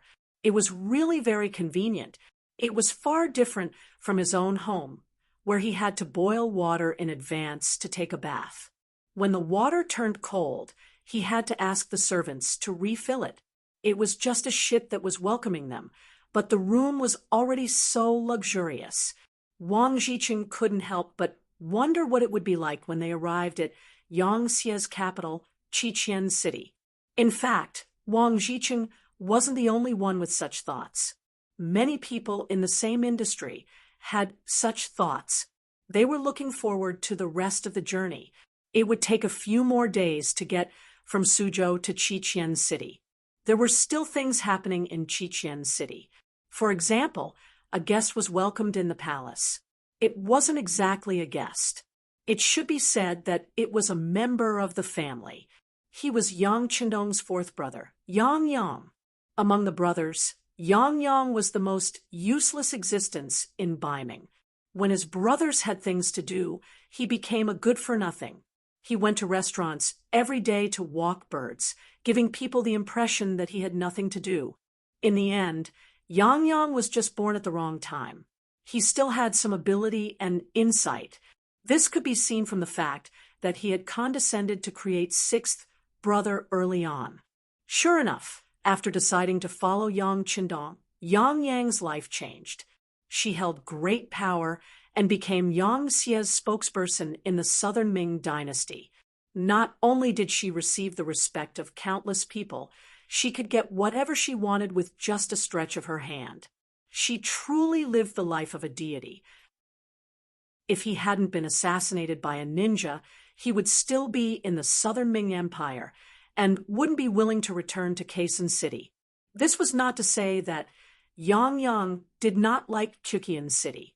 In terms of facilities, Qiqian City was much better than the capital of the Southern Ming dynasty. However, since he was back here, he had to abide by the rules of the Southern Ming dynasty. For Yang Yang, who was used to freedom, it was more comfortable in the Southern Ming dynasty. He could do whatever he wanted. It had been a while since Yang Qindong returned to Qiqian City. During this time, the two brothers had met, but time was too tight, and they only exchanged a few words. Now that Yang Qindong had done all the important things he should have done, he slowly became free. This fourth brother came to visit again, and this family banquet was held. Since it was a family banquet, there naturally wouldn't be any idle people. Even the few servants of the Yang family didn't come. The only ones sitting at the table were Yang Qindong, Hu Yan, and Yang Yang. Hu Yan was the princess consort. When Yang Qindong wasn't in Qiqian City, her status had always been high. Letting her sit with him expressed Yang Qindong's respect for his fourth brother. If there was no wife accompanying him, it would be a brotherly banquet. Ha! Your sister-in-law didn't come. Otherwise, you two would be able to talk. Yang Yang looked at Hu Yan and chuckled. Then fourth brother can send someone to bring sister-in-law over when you have time. Hu Yan replied with a smile. All right, I'll send someone to do that. Ha ha! Yang Yang heartily laughed. Then he looked at Yang Qindong. He took the initiative to raise his wine glass and said with a sigh, Sixth brother, although I am your elder brother, I am convinced by what you have done. Come, let me toast you. Ha ha! Fourth brother, please. Yang Qindong laughed heartily and toasted his brother, although one was his fourth brother, and the other was his sixth brother. The disparity in status made Yang Yang no longer dare to act like an elder brother. Over the years, Yang Qindong had proven his ability with facts.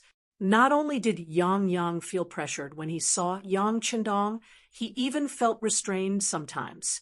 Even big brother Yang Gong, second brother Yang Rang, third brother Yang Shi, and fifth brother Yang Guifeng, who were far away in the capital of Northern Ming, felt the same way. Once they saw the current Yang Qindong, they would also feel the pressure increase. After toasting with Yang Qindong felt a little more confident. At the very least, he didn't feel that Yang Qindong was estranged from his fourth brother. This gave him the confidence to say the words he had prepared because he truly wanted to do something and help Yang Qindong. Before he could think of a way to say it, Yang Qindong took the lead and asked, Fourth brother, are your injuries okay? Don't worry. The assassination attempt happened in the capital of the Southern Ming dynasty. They must express their sincerity and compensate you personally. Because of an assassination attempt, the Southern Ming dynasty had to compensate him. Only Yang Qindong had the confidence to say these words. If it was someone else, they would at most receive a few words of comfort. As for others, it was better not to think about it. It was just a daydream. Ha ha. Yang Yang used this as an opening and laughed. Then he patted his chest and said, "Fourth brother, my body is very good. Sixth brother doesn't need to worry. As for compensation, you can decide. I have saved some money over the years, so I don't really care. But speaking of this matter, the Southern Ming dynasty has contacted me in private." Oh, they contacted you in private? As if it was the first time he heard about this matter, Yang Qindong picked up a piece of cauliflower and put it in his mouth. Yang Qindong had already trained himself to not show his emotions on his face. Sometimes he would smile, but no one knew what he was thinking in his heart. "Yes, they contacted me." Yang Yang didn't look at Yang Qindong's expression. Instead, he said, "The person who contacted me has a big background." "Big background? Then it must be a big shot." Let me guess." Yang Qindong's lips curled slightly. Some fragments of his mind couldn't help but faintly connect. Seeing that Yang Qindong wanted to guess, Yang Yang also became interested. "Okay, then sixth brother can guess." Yang Qindong didn't let Yang Yang wait for long before he spat out 3 words: "Manager Chow." Yang Yang's eyes flashed with astonishment. Then he couldn't help but give a thumbs up. "Fourth brother is amazing. It is indeed Chao Jixiang. He is now the manager of the Southern Ming dynasty's Imperial Guard."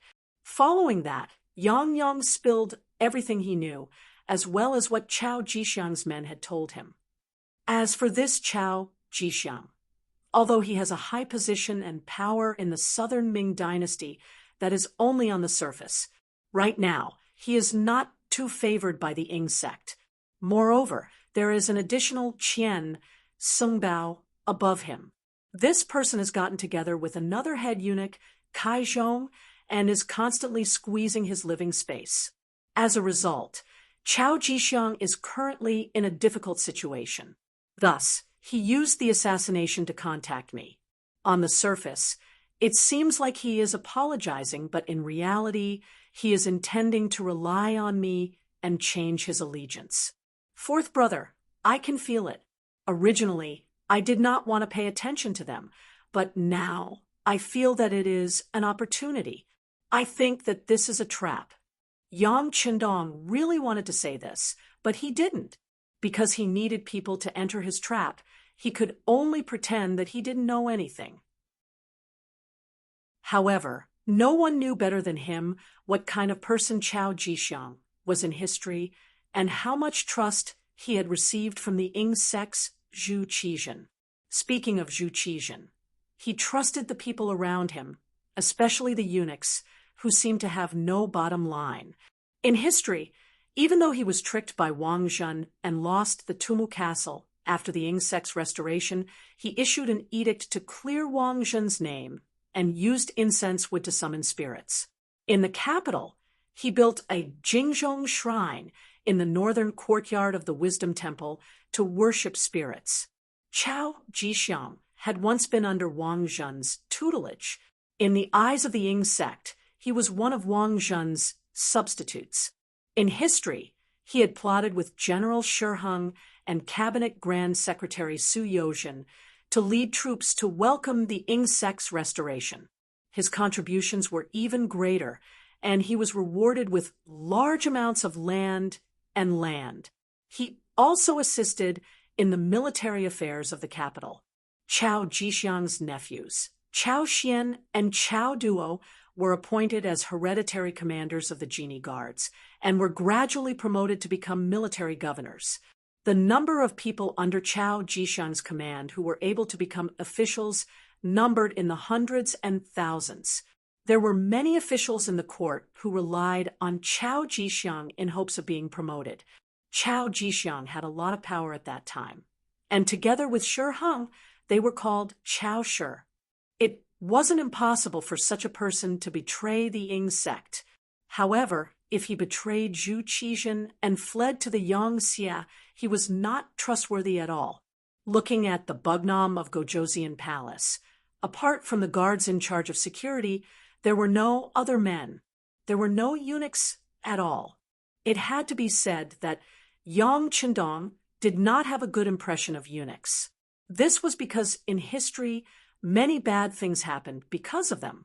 However, Yang Qindong had interacted with eunuchs before.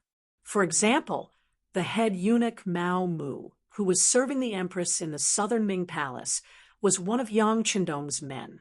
From time to time, he would send important information. However, on the surface, Yang Qindong did not have any eunuchs by his side. In such an environment, if Chao Jixiang wanted to join the Yang Xie, what could he do? He did not have a position for himself. So why would he surrender? It was not easy for him to escape from Baiming to the southern Ming dynasty and join the Yingsex Zhu Qizhen. Why would he betray once more? Chapter 1630. And even if all of this was true, how could Yang Qindong believe a person who could betray him at any time? Yang Qindong was familiar with the history of the Great Ming dynasty.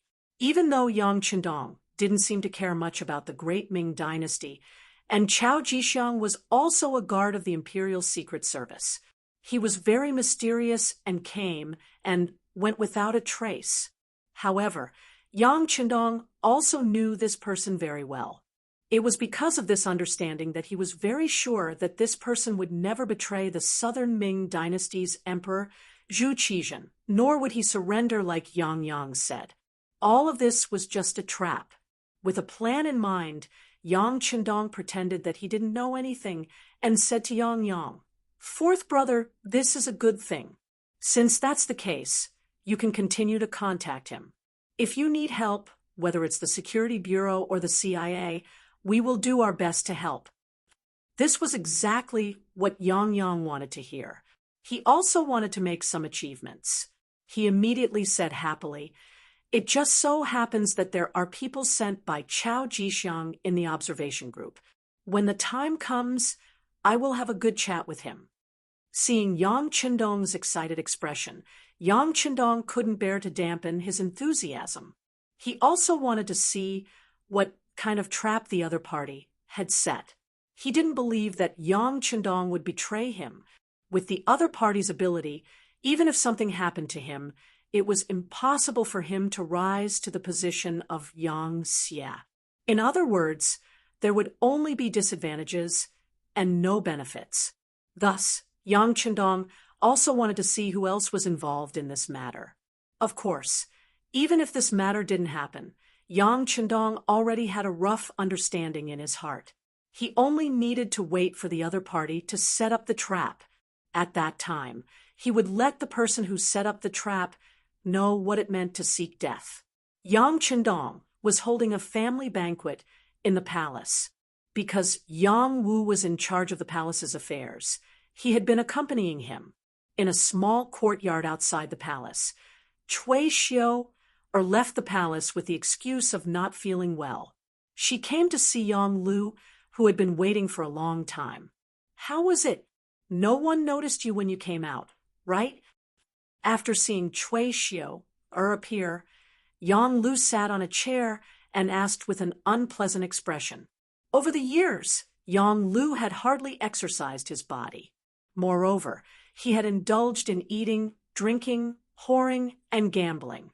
His body was no longer as good as before. Reporting to Master, "No, the 8th Madam can't wait to see me?" As soon as I said I wasn't feeling well, she immediately approved my leave. Cui Xiu put away the arrogant attitude she had in the palace. At this moment, she was as docile as an obedient lamb. It couldn't be helped. The lives of Cui Xiu's parents and 2 older brothers were in the hands of Yang Lu, and if she were to offend him, her family would immediately be destroyed. What she didn't know was that her family had already been killed by Yang Lu. Speaking of which, Yang Lu didn't have the time to send a few people to keep an eye on Cui Xiu's family. Besides, it was difficult for the living to keep a secret. Only the dead were the most reassuring. "Very good. You did well. Yang Lu still had some understanding of the ways of a master. He knew that if he praised his subordinates properly, they would be full of enthusiasm. You can rest assured that your family is now very safe. They have food and drink, and they are living very well. When the matter is done, you will be given a large sum of money, and you can reunite with your family. Thank you, Master. When she heard that she could reunite with her family, Cui Xiu's eyes flashed with yearning. The reason why she did these things was for the safety of her family. Well, you tell me, is there anything unusual about the eighth madam? When it came to business, Yang Lu, who was sitting on the chair, was a lot straighter. Reporting to Master, the eighth madam has completely lost power. Bugnam of Gojoseon has been back for so long, and he has not come to the eighth madam's palace. Even Princess Yang Xian has not seen her father for so long. When Cui Xiu answered this question, her tone was very firm. Perhaps adults can deceive people, but a 6-year-old child can't deceive her. This answer was the same as the result of Yang Lu's analysis. He nodded with satisfaction and said, "It seems that Bugnam of Gojoseon really regards the eighth madam as the backing behind the ninjas. This is the best. He will not suspect others because of this. But you still have to keep an eye on it. If there is any movement, tell me immediately." "Yes, Master." Cui Xiu replied respectfully. "Good. By the way, did Yang Wu find anything?" Thinking of his brother, Yang Lu's eyes had a trace of hesitation. He admitted that this time he took advantage of the feelings between brothers, but there was no other way. With the smuggling he did, once Yang Qindong found out, it would be difficult for him to survive. At that time, even if the other brothers pleaded for him, the result would not change. Over the years, Yang Lu thought that he understood Yang Qindong. This person had his own principles when doing things. Anyone who was willing to step on the line, no matter what kind of merits they had in the past, would be heavily punished. And what he did was not as simple as stepping on the line. It was simply challenging Yang Qindong's bottom line. There would definitely not be a good result. Even so, he could only give it a try. If he won, then he would reach the peak of his life. On the other hand, if he lost, he would just die. Even if he waited, he would still die. If there was still a chance, why not? As such, Yang Lu's outlook on life was completely distorted. When asked about Yang Wu, Cui Xiu replied truthfully, "This person, other than being a little lecherous, really doesn't have any other shortcomings." After observing for a while, I found that Yang Wu is not a greedy person. He never accepts gifts, and basically there is no abuse of power, so it is really difficult to threaten him. Yes, it is very difficult. Yang Lu couldn't help but sigh after listening. He had thought of dragging Yang Wu down more than once. It must be said that this person's position in Crimson City was too stable, and his influence was great. If he had his help, many things would be much smoother, and he wouldn't have to be so careful today. For example, if Yang Wu was willing to cooperate with him, he could completely control the palace. Then, for the safety of his wife and child, Yang Hodong would have to bow down. Unfortunately, he couldn't find anything to use against him after searching for a long time. And if he were to say something rashly, not only would Yang Wu not help him, he might even report him to the young master. If that was the case, all the planning would be meaningless. Although it is very difficult, we still have to try. Let's continue searching. I don't believe that he won't be greedy when he has such great power. And as long as we find him, our big plan will succeed. Yang Lu still didn't give up. I understand. Cui Xiu nodded and agreed. Then Cui Xiu left. A figure flashed in the small courtyard, and Yang Ing walked out from the darkness. "Yang Ing, do you think it's possible to persuade Yang Wu to work for us?" Seeing Yang Ing, Yang Lu didn't straighten his body, and instead collapsed, as comfortable as possible. A look of disgust flashed across Yang Ying's eyes as he stared at Yang Lu's body that was as soft as mud.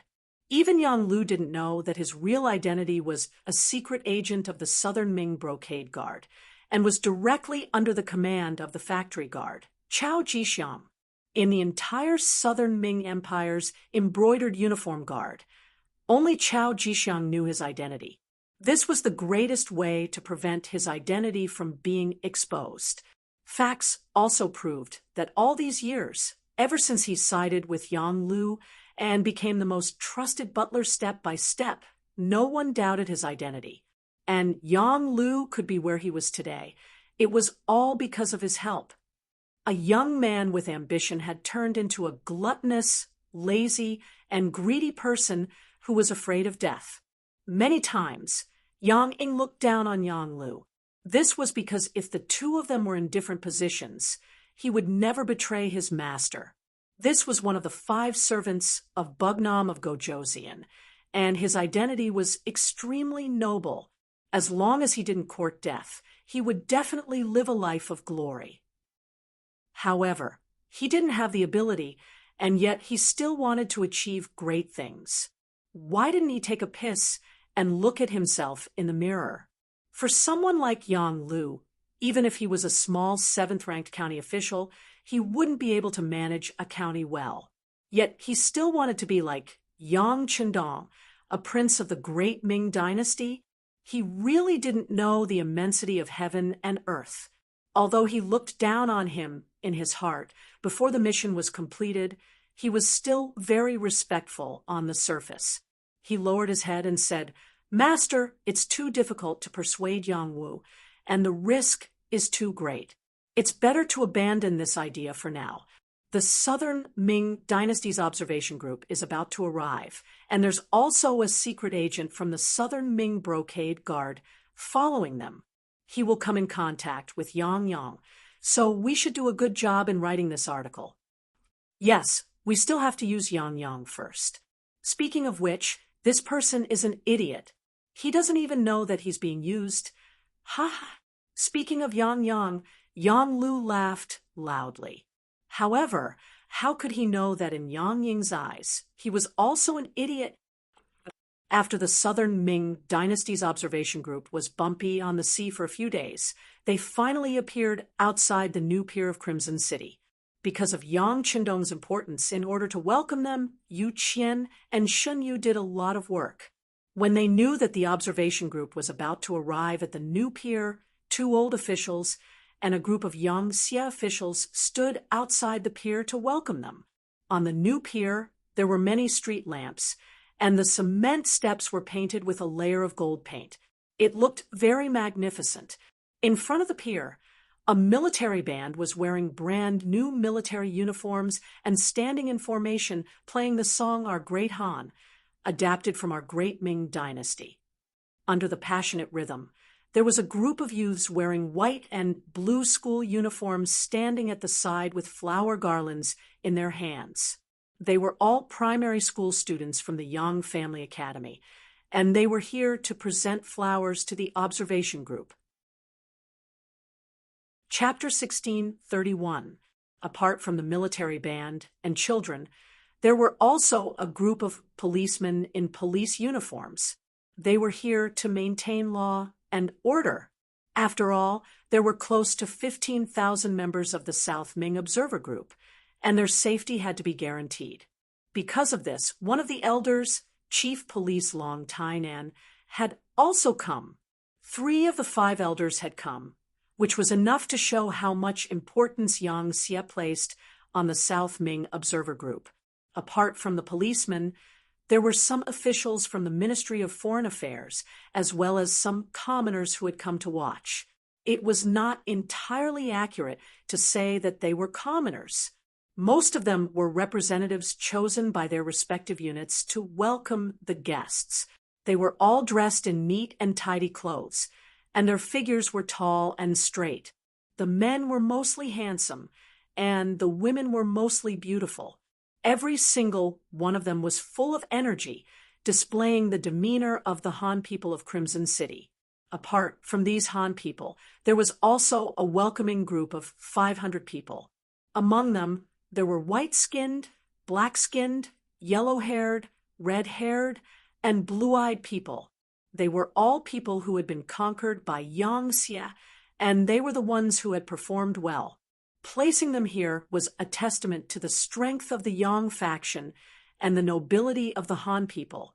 The welcoming group had more people than the observer group, and there were close to 20,000 of them.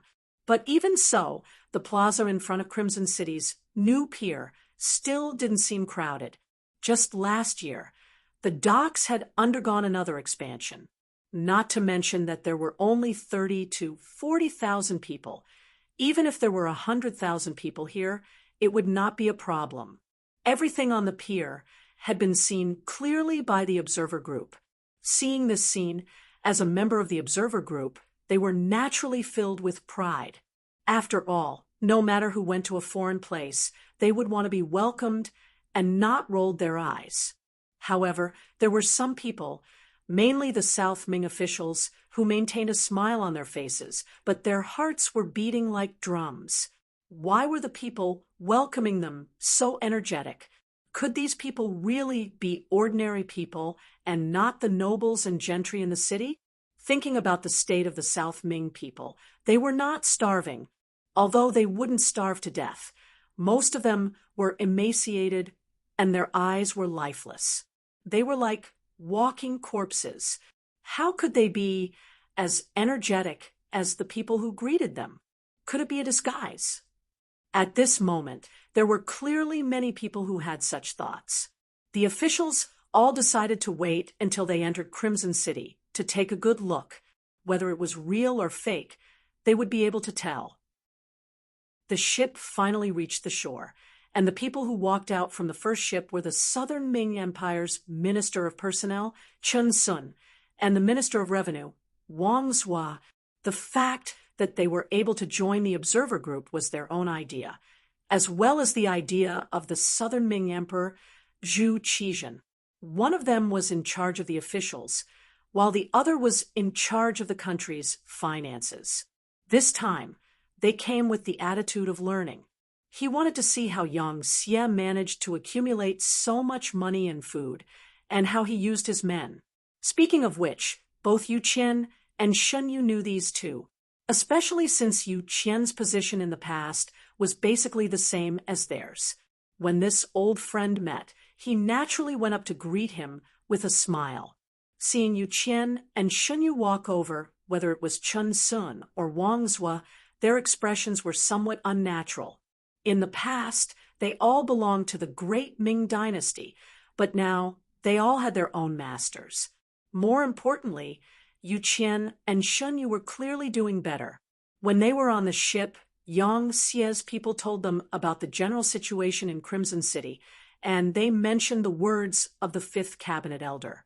Thinking about it, he was already a cabinet elder, but they were still only ministers. In addition, the Southern Ming dynasty was currently in a precarious situation, while Yang Xie was at the peak of his power. The gap between the two sides would only be even greater, especially that Shen Yu.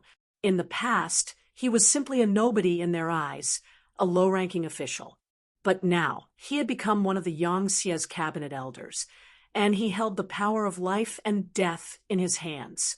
If one studied the huge territory of Yang Xie, they would know that their real power was even greater than the king of a small country. Comparing oneself to others was indeed infuriating. Welcome, welcome. Yu Qian and Shen Yu smiled and extended their right hands to Chun Sun and Wang Zhua. They were in other people's territory, and this time they were here to learn from them. The two ministers did not dare to be careless. They also quickly extended their right hands, and then the four of them shook hands. The etiquette of shaking hands was not in the great Ming dynasty, but at this moment, everyone followed suit without any feeling of disharmony. It was no wonder that this etiquette was accepted by the people in the future. After Ah Sun and Wang Zhua, the Minister of Rights Xie Chong, the Minister of Justice Xiao Chua, the Minister of Works Wei Luo, the Minister of War Kuang Yi, and the Imperial Censor Shang Lu all came down from the other ships. Both sides greeted each other and greeted each other. What a big lineup! After the Minister of War Kuang Yi got down from the ship, his expression was somewhat ugly. In his view, this was clearly Yang Xie's show of strength. Bringing so many people, if this was not a show of force, what was it? Kuang Yi was a veteran, and because he was in charge of the Ministry of War, his temper was naturally worse than the average person's. Now that the southern Ming dynasty was about to clash with Yang Xie, one could imagine how much pressure he was under. His reaction was within everyone's expectations. Yu Qian and Shunyu looked at each other and did not pursue the matter. Instead, they chuckled. Then they said, "This is our king's wish. Whether you are willing or not, you have to abide by our rules. If not, please go back. The ship is right there, ready to leave at any time." Kuang Yi choked and wanted to turn around and leave. However, when he thought of his mission, he forced himself to endure it. He let out a cold snort and did not say anything else. The other ministers smiled awkwardly. They were not as unreasonable as Kuang Yi, so naturally they would not stand with him, nor would they turn around and leave. Seeing that no one was speaking, Yu Qian smiled and said, "Since no one has any objections, then let's follow the arrangements. Come, bring out the flowers." As soon as his voice fell, the primary school students who had been standing there for a while came forward with garlands in their hands. When they arrived in front of the officials, they tiptoed and put the garlands in their hands around the necks of the officials. Adults were always the most tolerant towards children, not to mention such cute primary school students. They did not want anything but to give the wreaths. Therefore, this segment was completed very smoothly. After that, a row of prepared trams drove to the plaza in front of the pier. The members of the observation group entered the trams in batches. When they entered the trams, the members of the observation group all had curious expressions on their faces. Even Chun Sun, Wang Zhua, and the other high-ranking officials were no exception. Clearly, they were very curious about the things in front of them. Rows of clean seats were placed in front of them. When they sat down, they felt the softness of the sponge. Then, a clear glass appeared in front of them, allowing them to see everything from the inside out. When the members of the observation group entered the trams one by one, the first tram started and slowly drove out of the plaza, heading straight to Qiqian City. At this moment, screams of surprise rose and fell one after another. Whether it was the people sitting in the first tram or the people in the other trams, when they saw that the trams that were not pulled by horses or pushed by people began to slowly move on the main road, they all screamed in surprise. People always had a fear of the unknown, especially when the appearance of an object exceeded people's imagination. That feeling of fear would be even more intense. The members of the observation group screamed in surprise. No matter what rank the officials were, they all screamed inaudibly at this moment. They might be excited, surprised, or afraid from the bottom of their hearts. Fortunately, in each tram, in addition to the necessary driver, there was also a young and beautiful female soldier in Yang Xie. She wore a military uniform and looked valiant and formidable. Their voices sounded in a timely manner and began to explain the principles of the trams, explaining why the trams could move on their own. Although no one could really understand the principles that these female soldiers explained, at least everyone knew that this was not the result of magic. Everything was the result of scientific progress. Finally, some of the commotion was suppressed, and the members began to curiously observe the things inside and outside the trams. Wang's was family of four, was also in a tram that was starting to move. The tram moved slowly on the main road, and as it got closer to Chichen City, the number of tall buildings in the surroundings began to increase. What a beautiful city! It's even more beautiful than our capital. It's clean and the air is so good. Sitting in the row behind them, granddaughter Wang Shang said excitedly, "That's right, it's really beautiful here." His wife, Wang Songshi, also sighed on the side. Her eyes were constantly changing with the surrounding scenery. The eldest grandson, Wang Jiqing, who had always been calm, also pointed outside and shouted inaudibly, "Look, what's that?" "It's so fast, one person can fly away." Needless to say, Wang Jiqing must have seen the bicycle on the bicycle path beside the tram. Although things like this were not widespread in the entire Chichen city, at least some people could already afford it. Therefore, there was now an army of bicycles on the main road. This thing can even pull a person. That's amazing. Big brother, buy one too and pull me along, okay? Wang Shang was clearly shocked. Then, her face filled with joy as she pulled Wang Jiqing's arm with a pleading look.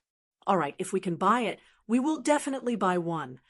Wang Jiqing also made a solemn vow. Chapter 1632. Big Brother is the best. After receiving his promise, Wang Shang's beautiful eyes turned into crescent moons as she smiled. When Minister Wang Zhua heard all of this, his heart was filled with complex emotions. He had only just entered Crimson City, but it had already brought him too many surprises and unknowns.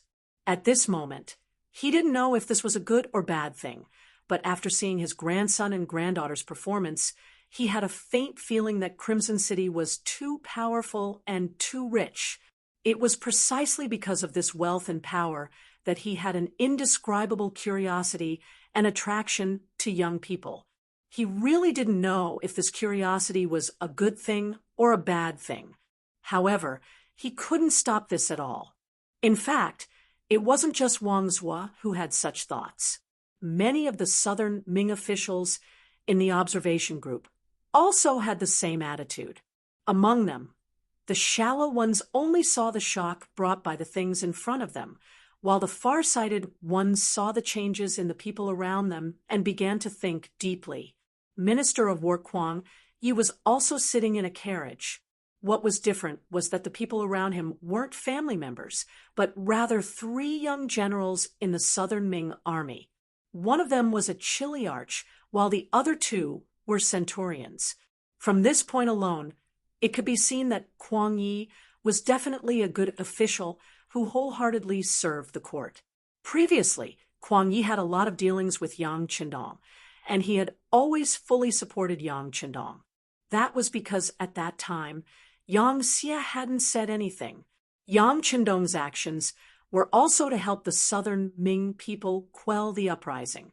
It was precisely because of this opportunity that Yang Qindong walked out of Baiming, defeated the southern Ming, and openly went to Crimson City to obtain everything he had now. However, no matter how powerful Yang Xie was, in Kwang Ye's eyes, Yang Qindong was still a subject of the Great Ming. Whenever the Great Ming needed him, he should be called upon. However, all of this was just a matter of course. Why should everything he worked so hard for be unconditionally handed over to the court? If the imperial court was a court that truly cared about the people, perhaps Yang Qindong would really consider it. However, the current southern Ming dynasty was filled with officials who were greedy and greedy. In the eyes of most people, there was only a small plot of land in front of them. How many people truly cared about the livelihood of the common people? Moreover, history has already told us that the Han people studied the path of the Golden Mean. In history, other than the Han dynasty, there were very few examples of expansion. In the few wars with foreign countries, they only won and then returned. There was no thought of going out at all. In this way, it would be fine if they didn't encounter a powerful enemy, but if they did, what would happen to the common people? In later generations, there was often a saying that the first class was a foreigner, the second class was a government official, The third class was a minor citizen, and the fourth class was a Han. At that time, Yang Qindong was weak and could only watch. But now that he had this kind of ability, he had to make changes. He had to conquer more territory for the Han people and let the Han people become the people at the top of the pyramid in this world.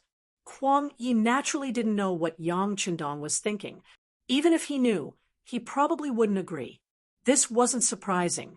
In the eyes of most of the great Ming officials, other than the Ming dynasty, the rest of the world was uncivilized. What was the use of occupying uncivilized people? Moreover, it would waste a lot of money.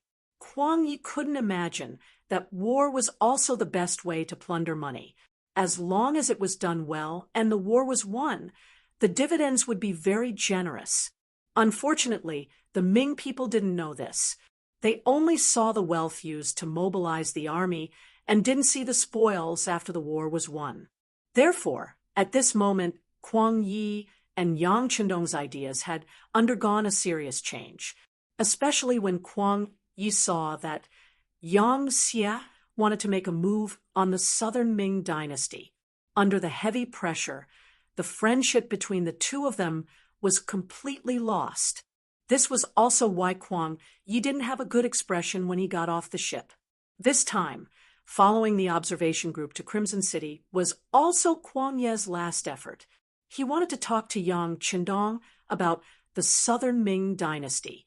Although it was unlikely that there would be any good results, Kwang Yi was still willing to give it a try. Sir, this Crimson City is different from our southern Ming dynasty's cities. The only chili arch accompanying them, Ku Hong, said carefully. How could the black-faced Kwang Yi not see it? However, at this moment, he didn't know what to say. He could only remind him again, look more and speak less, especially the army camp in the city. You must go in and take a look. Yes, but Ku Hong's face revealed a trace of difficulty. This wasn't the southern Ming dynasty. Their identities as military officials were useless. If it wasn't for Bugnam of Gojoseon's permission, trespassing into the army camp would be a capital offense. Knowing what Ku Hong was worried about, Kwang Yi waved his hand and said, "No matter, I will talk to Bugnam of Gojoseon about this matter. I will fight for you." The moment he said that, it was clear that Kwang Yi didn't have much confidence in this matter. Speaking of which, he was the grand tutor of the Crown Prince, the Minister of War, a lower-class rank 1 official, which was already quite impressive. However, if Yang Qindong didn't care about him, there was nothing he could do. Hearing Kwang Ye's words, Ku Hong and the other two didn't say anything else. Instead, they looked out of the window with curious gazes. The scenery constantly changed. The carriage entered the city and finally stopped in front of the Yangxie Hotel. Speaking of the Yangxie Hotel, it was built 3 years ago. Because the Yang family's territory and influence had expanded greatly, the Yang family Grand Hotel was built on the largest scale when it was first built. It took up a few hundred hectares of land, and many of the surrounding buildings were demolished. After 3 years, it was finally completed. It was open last month. The entire hotel was 8 stories high, and there were more than 20,000 bedrooms. There were also countless restaurants and boutiques. With such a large scale, it was more than enough to accommodate the southern Ming dynasty's observation team. Thus, when everyone walked out of the carriage, the room keys were handed to them. A thick red carpet was laid out from the entrance of the hotel all the way to the hotel. As soon as they entered the hotel, the various chandeliers above their heads were reflected in everyone's eyes. At this time, although the sky wasn't dark yet, the light from the electric lights was already useful. When they saw the colorful lights flickering above the chandeliers, almost everyone in the observation team was shocked again. Not only that, when everyone entered the elevator in the lobby and was suddenly brought up, many people were so scared that their faces turned pale. Then, they each took their own keys and entered the floor. After entering the room, everything in front of them opened their eyes. There was a separate luxurious bathroom, a comfortable big bed, and a wide and bright floor-to-ceiling window. There was also a kettle that could boil hot water when it was turned on, as well as instant noodles, ham sausages, canned food of various flavors, and various drinks placed in every room. It was so bright that it blinded most people's eyes. Wang Shang was a girl who was very curious about anything new. When she read the instructions in the room and learned how to use the things, she immediately boiled a kettle of water. Then she poured the instant noodles and ham sausages into it and quickly ate until she was full. Touching her full stomach, she quickly walked out of the room and went to the next room. Then she knocked on the door of each room. Soon, under her efforts, most of the instant noodles, ham sausages, and other things in the rooms were wiped out. The kind of junk food that everyone was used to in the future had now become incomparably delicious in the eyes of many people. As a direct result, when it was time for dinner, everyone came out of their rooms and entered the banquet hall in batches. When they saw the dazzling array of delicacies, many of them cast resentful gazes at Wang Shang. Wang Shang also felt very wronged. How would she know that Yang Xie had prepared so much delicious food for them at night? She thought that the so-called welcome banquet would be the same as the banquets held in the palace in the past. There would only be a small amount of food at each table, and there would be so many rules that they wouldn't even be full in the end. Fortunately, Wang Shang was very young and digested food quickly. It didn't take long for her to compete with some of her younger sisters in the same industry to eat the food in the buffet. The biggest advantage of a buffet was that you could choose food at any time according to your appetite. Then you could put it on a plate and start eating. There was no need to pay attention to any rules, and there was no need to wait for the guests to call you and fall into an awkward situation. This was the favorite way of eating for young people. They had enough of the rules at home and could finally let go of themselves for once. Of course, they were very happy. On the other hand, when officials like Kuang Yi saw the food, their eyes widened and they felt that it was a waste. Some of the more observant people did a rough calculation. They were afraid that tonight's entertainment would cost a lot of money.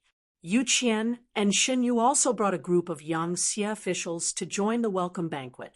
Compared to most of the southern Ming officials who were at a loss or ate and drank to their heart's content, the Yang Xie officials who were used to this kind of scene just held a cup of wine and casually chatted with others. In addition, all of the Yang Xie officials were wearing gray Chinese tunic suits, which made them look quite stylish. Bugnam of Gojoseon has arrived. A loud shout sounded, and a group of black cavalry rushed in from the entrance of the banquet hall. They were all dressed in neat military uniforms. After entering the banquet hall, they guarded the main roads and stood on both sides. They didn't delay everyone's meal and could guarantee that they could control the situation and deal with any unexpected situations. After waiting for these Longwei officials to stand in their positions, Yang Qindong took Hu Yan's hand and strode into the banquet hall, with Wan Xiaoqin, Lung Song, and other officers in military uniforms. Today, Yang Qindong was wearing a marshal's military uniform, which was rare, and it made him look particularly energetic. When the shiny black leather shoes landed on the red carpet, everyone's attention was instantly drawn to them. Chapter 1633. Wow, so handsome! Yang Qindong's appearance was seen by many women in the observation group, especially girls like Wang Shang. They couldn't help but cry out in surprise. There were also countless girls whose eyes were already filled with little stars. Yang Qindong was only 37 years old. This was the age when men were at their most charming. Coupled with the military uniform, he looked even more energetic. In particular, his innate temperament gave people a sense of vigor and vigor. This was something that many southern Ming officials did not have. As soon as Yang Chendong appeared, he immediately attracted the attention of everyone present.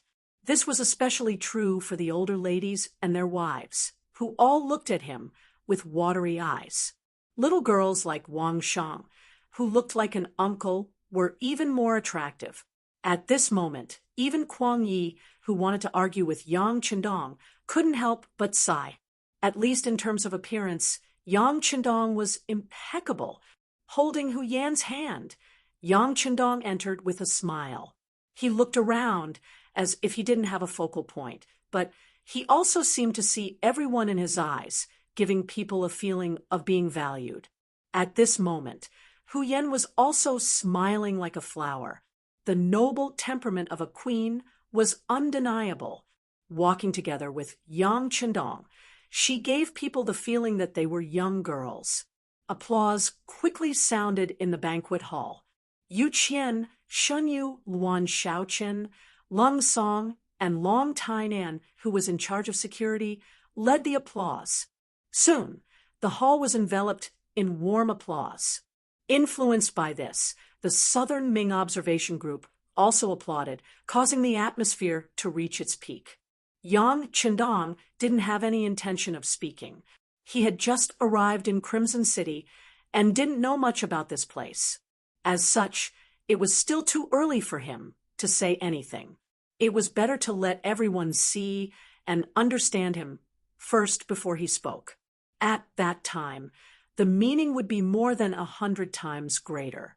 Yang Chendong, who didn't have any intention of speaking, held a wine glass and lightly clinked glasses with Chen Sun, Wang Zhuo, Xie Chong, and the others. Regardless of whether they were on the same side or not, they all had smiles on their faces, as if they were old friends who hadn't seen each other for a long time. However, this harmonious atmosphere quickly changed due to Kuang Ye's arrival. Although Kuang Yi was over 80 years old, he quickly squeezed in front of Yang Chendong because of his tall stature and the fact that he had practiced martial arts when he was young. In response to Kuang Ye's arrival, Chen Sun and the others naturally made way for him. At the same time, they couldn't help but take a step back. They had seen Kuang Ye's performance along the way, so they naturally didn't think that Kuang Yi was here to bond. The truth was no different from what everyone had guessed. As soon as Kuang Yi squeezed in, he put on a fake smile and said in a somewhat sarcastic tone, "Wunan Wang is so mighty. So it's Duke Kuang, long time no see." Seeing Kuang Yi squeeze his way in, Yang Chendong, as the host, put on an appropriate smile. Kuang Yi acted as if he didn't see Yang Chendong's goodwill. Instead, he said sourly, "Bug nam of Gojozian, to think that you've always been the best to the Han people. To think that you once told this old man that money should be spent wisely. But look at this banquet hall. The food prepared here must be expensive. With this money, wouldn't it be better to leave this food for the people? Why waste it here?" Once the word waste came out, Chen Sun, Wang Zhuo, and Xie Chang's expressions immediately turned ugly. What was waste? Was it a waste to let everyone eat? Was it not a waste to let the people eat? This was clearly Kuang Yi looking for trouble. At this moment, everyone's impression of him had a trace of disgust. On the other hand, Yang Chendong's expression didn't change. He understood Kuang Yi. The information sent by the intelligence department also showed that this old man wasn't very particular about his food. He didn't have extravagant expectations of delicacies as long as he was full. Therefore, it wasn't surprising that he would say something like this. However, this was his own welcome banquet after all. As the host, Yang Chendong naturally wouldn't look too good if he said something like this at such an occasion. Yang Chendong had always been the type of person who would return the favor 10 times over. How could he be polite? He gently swirled his wine cup and then raised his head, asking word by word, "Waste? Ha, Sir Kuang, you're really ignorant." The change from Duke Kuang to Sir Kuang already proved Yang Chendong's attitude. At this moment, Kuang Yi clearly didn't notice this. He only heard Yang Qindong say that he was ignorant. He immediately became furious, and his voice rose 2 pitches as he asked, "Bugnam of Gojoseon, what do you have to say?" His raised voice immediately attracted the attention of everyone in the banquet hall. Originally, because of Yang Qindong's appearance, many people intentionally or unintentionally gathered here. Now that Kuang Yi had shouted, everyone's attention and curiosity were all drawn here. Kuang Yi was angry, and his face was full of anger. However, Yang Qindong didn't care about this. Instead, he chuckled and said in a voice that wasn't loud, but could be heard clearly by the people around him, "Sir Kuang, haven't you heard of the ancient saying that reason doesn't depend on one's voice? Also, this prince doesn't agree with your words of waste. A person living in this world can eat better and wear better clothes through their own efforts. What's wrong with that? Do we have to eat chaff and swallow vegetables? If that's the case, then what's the meaning of life?" After being reprimanded by Yang Qindong, Kuang Ye's face became even uglier. However, he didn't lose his composure because he had already thought of the consequences of his words. Therefore, facing Yang Qindong, he didn't back down and said, "There's nothing wrong with a person's pursuit. However, the ancient people also said that if one achieves success, they will help the world. You, Bugnam of Gojoseon, boasted that you will lead the Han people to a better life. Have you done it? You're eating and drinking here. But have you thought about whether the people outside have food to eat? Even if it's just eating chaff and swallowing vegetables, can you do it?" "Of course I can do it." Almost without hesitation, Yang Qindong said this sentence. Then he turned around and looked at the people attending the banquet and said, "Since this prince has said that he will give the people a better life, then he will naturally do it. This point, everyone can find the answer during the inspection of Qiqian City. If there really are people starving to death on the streets, or, as Kuang Yi said, most of the people are eating chaff and swallowing vegetables, then you can curse this prince. This prince will accept it. On the other hand, if the people really live a better life under this prince's lead and don't have to worry about food and clothing, then this prince would like to ask you, 'Kuang Yi, what will you do?'" Kuang Yi was truly stunned at this moment. He originally thought that after he criticized Yang Qindong would find all kinds of reasons to explain himself. Then he would pretend to be magnanimous and let him off. This way, he would be able to show his magnanimity and suppress Yang Qindong's arrogance. This would be very beneficial for the future interactions between Ming and Yang Xia. But he never expected that Yang Hodong had no intention of backing down at all. Instead, he accepted his challenge. At this moment, he was first shocked, then he was overjoyed. What a good Yang Qindong. Sure enough, he boasted shamelessly. He actually dared to boast like this. If that was the case, then he was asking for a beating. If that was the case, then he would not be polite anymore.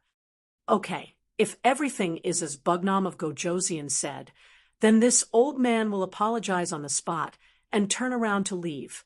Kuang Yi said heroically. Very good. I hope that some people will keep their words. His gaze landed on Kuang Yi. Yang Qindong's expression was very calm, as if he had already won the bet. This was only a small interlude in the banquet, because Yang Qindong soon left. This was the first time everyone had met. He would not be of any use if he stayed. On the contrary, he would give everyone a sense of pressure and make everyone unhappy. With Yang Qindong's departure, the banquet hall became lively again. Wang's also found an opportunity to come to Yu Qian's side. The two of them were old officials of the great Ming dynasty and had interacted before. Because they admired each other's character, their relationship was not bad. Now that there was an opportunity, of course they had to have a good chat. Wang's first observed Yu Qian and found that he did not feel unhappy because of Kuang Ye's interference. Instead, he had a smile on his face and seemed to be in a good mood. He asked curiously, Yu Qian, I'm sure you saw what happened just now. Are you not worried about your king at all? Worried? Why should I be worried? Yu Qian asked in confusion. Wang Zhuo was also surprised. He thought to himself, can we still have a good chat? However, he still said, Yu Qian, are you not afraid that Grand Tutor Kuang will really wander around Crimson City? Why should I be afraid? Yu Qian asked again. Then he chuckled and said, Wang Zhuo, since the king dares to say this, there is naturally no problem. That's right, if Wang Zhuo does not believe me, you can also look around the city. If you really find people who cannot afford to eat or wear clothes, tell me at any time. I am also willing to apologize like the king. After saying this, Shun Yu came to find Yu Qian and said that there were a few officials there who wanted to ask him some questions. Soon, only Wang Zhuo was left. At this moment, Wang Zhuo was rooted to the spot as if he had been struck by lightning. He was still thinking about what had happened just now. He understood Yu Qian. He was definitely a man of action and was also a bit idealistic. There was no problem with this kind of person doing things, but because he was too righteous, it was easy for him to offend people. If he wanted others to admire him, it was basically impossible. This kind of person would not boast. But what did he just say? He even told him to look around the city. If this wasn't boasting, then what was? Chapter 1634. Even when the great Ming dynasty was at its wealthiest, there were still beggars in the capital. That was something that the emperors of the great Ming dynasty could not achieve even after putting in so much effort. How many years had it been since Crimson City was built? How could there not be a single person who could not afford to eat? Also, what did Yu Qian call Yang Chendong? King. That was not king, but king. Even though it was just a single word, there was a lot more to it. This was enough to prove Yu Qian's admiration and even trust towards Yang Chendong. What kind of person was Yu Qian? He was definitely a role model for all officials. He would only treat the commoners well and would never lower his head to the nobles. Even when he was in the great Ming dynasty, the emperor was unable to make him lower his head. But now, he actually respected Yang Chendong so much. What was going on? Could it be that Yang Chendong's kindness towards the commoners had surpassed Yu Qian's understanding and had gained his recognition? Could it be that the truth was as Yang Chendong had said, that there were no commoners in Crimson City who could not afford to eat? No, that's impossible. A voice shouted in Wang Zhuo's mind. Since ancient times, there had never been a dynasty that could provide enough food for all the commoners. At most, 60 to 70% of the commoners would have sufficient food and clothing. After all, not everyone was willing to work hard. There would always be those who were lazy. Shaking his head, Wang Zhuo could not understand. However, Wang Zhuo had already made up his mind. While he was in Crimson City, he had to walk around and see if Yang Chendong and Yu Qian were lying or if it was the truth. If the commoners were truly living good lives, wouldn't that mean that Yang Hodong was not only skilled in war, but also in governance? If that was the case, it would be a blessing for the commoners to hand the southern Ming dynasty over to him. On the other side, Kuang Yi also retreated, and Captain Ku Hong quickly came up to welcome him. Kuang Yi was in good spirits. It was clear that the bet from before had given him quite a bit of confidence. When he saw Ku Hong and the other two centurions, he said excitedly, "Tomorrow, all of you will split up and have a good look around the city." Humph! Let this old man expose Bugnam of Gojoseon's lies. Of course, Kuang Yi didn't think that all the people in Qiqian City could have enough food and clothing. This was simply impossible. As for why Yang Chendong dared to say this, it must be because the other party was prepared and would hide those people. Since that was the case, as long as they looked carefully, there was no need to worry about not finding any clues. At that time, He wanted to see how ugly Yang Qindong's expression would be. At that time, he would use this momentum to raise the diplomatic issue between the southern Ming dynasty and Yang Xie. Presumably, there would be a breakthrough. Facing Kuang Ye's orders, Ku Hong and the other centurions naturally couldn't help but nod. Although they were shocked by Yang Xie's generosity and were envious of the Yang Xie's lifestyle, they knew that their families were still in the southern Ming dynasty. They would eventually have to go back, so they had to listen to Sir Kuang Ye's words. At this time, it wasn't just Kuang Yi. Many people were also doubting Yang Qindong's words. Those who could join the observation group were naturally wealthy, but this didn't mean that they hadn't seen poor people or beggars before. After all, it was precisely because there were poor people that they were called rich, right? Many people also decided to look around tomorrow. They didn't believe that Bugnam of Gojoseon could hide those people so well. They didn't believe that they couldn't find a single one of them. When the banquet ended, many people made such a decision in their hearts. But for most of the family members, they were attracted by the neon lights on the road outside the hotel. Looking out the window of the hotel, people were walking to and fro on the streets. Under the illumination of the straight cement road lamps, everyone was talking and laughing. There were even some young people walking on the streets hand in hand. They didn't care about the gazes of outsiders at all. And from their clothes, they were all wearing bright clothes. Everyone had a happy expression on their faces. This scene was impossible to see in the capital of Nanjing. First of all, there was a curfew in the capital. Once night fell, no one was allowed to walk on the street. How could there be any excitement? Second, even if there was no curfew, it was dark everywhere. If one wasn't careful, one would step into a ditch. Who would be willing to go out in such an environment? As for the third, there were no entertainment facilities in the capital at night.